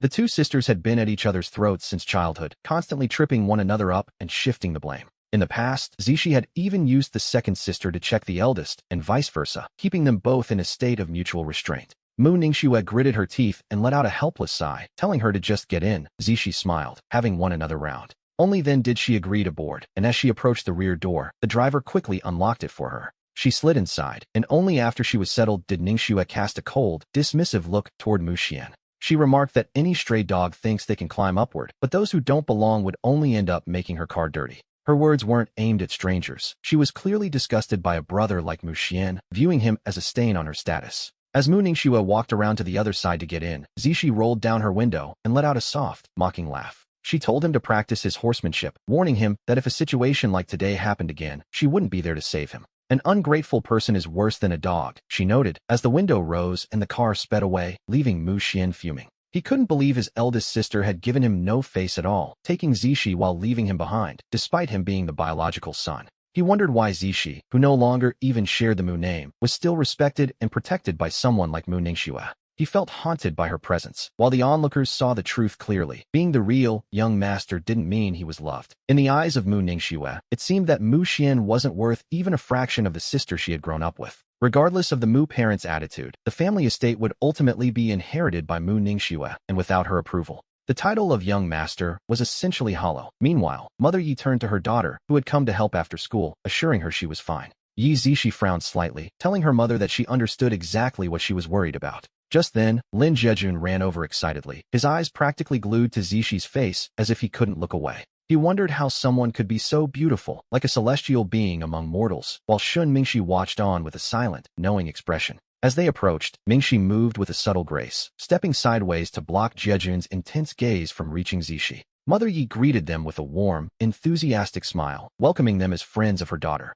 She offered to make them a deluxe version of her rice balls to taste, immediately preparing one with extra fillings. She cut it in half to share with them, and Mingxi politely accepted the gesture, knowing it would be rude to refuse. Jejun also began eating with great relish, taking a large, enthusiastic bite of the rice ball. He ate without any pretense, which made the food look even more appetizing and caused Mother Ye's eyes to crinkle with joy. She told them to let her know in advance next time so she could prepare more dishes, as they were always welcome. Seeing her child have so many kind-hearted friends at school made her realize that her daughter was truly well-liked. As a mother, she couldn't help but feel relieved and happy, especially with these two lively boys adding to the atmosphere. Several other classmates wandered over, realizing that the woman at the stall was Zishi's mother, and began to support the business. A crowded stall naturally attracts more customers, and soon they were quite busy, with Zishi stepping in to help as well. Lin Jejun spent the entire time admiring her with a look of pure infatuation, causing Shun Mingxi to roll his eyes in exasperation. Mingxi felt that being ranked lower than Zishi in his friend's heart was one thing, but being surpassed by everyone was quite another.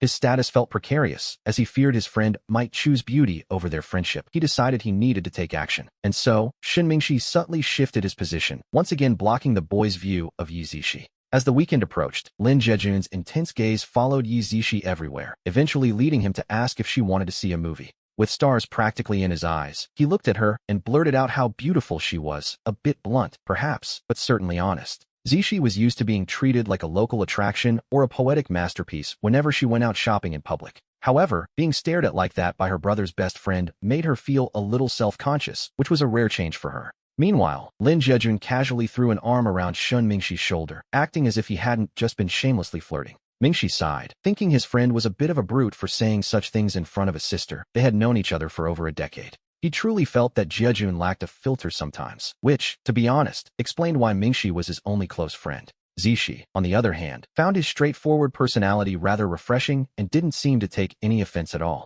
Jejun excitedly pressed the issue, thinking that if he could just convince Zishi to join them, his weekend would be made. He just wanted more time to admire her beauty, but Zishi shook her head, explaining she had a part-time job this weekend. She told them to go on without her, causing Jejun's spirit to deflate instantly as he wondered what the young master was so busy with. For the past 2 weeks, having just returned to the Yi family, the protagonist had been spending his weekends visiting the hospital. With Lu Rian back as well, another visit was likely. Zishi didn't know the specifics of what her brother was actually managing. But after spending time together, she sensed he carried a heavy burden, knowing that even without the Mu name, he was far from ordinary. He clearly managed many hidden industries, proving he wasn't just a typical high schooler, and she respected that his private affairs were his own. She didn't pry further, simply telling the boys they were welcome to visit their home whenever they had the time. Once the rice balls were sold out, the stall closed up, Father Yi arrived to pick them up, and Mingxi helped load the cart into the vehicle. The Ming family car had been waiting by the roadside for a while, and soon Mingxi was pulling Jejun toward it to head out. He planned to take his friend home to help organize some things, sighing at the thought that he, like Lu Ruyan, was often just a useful tool.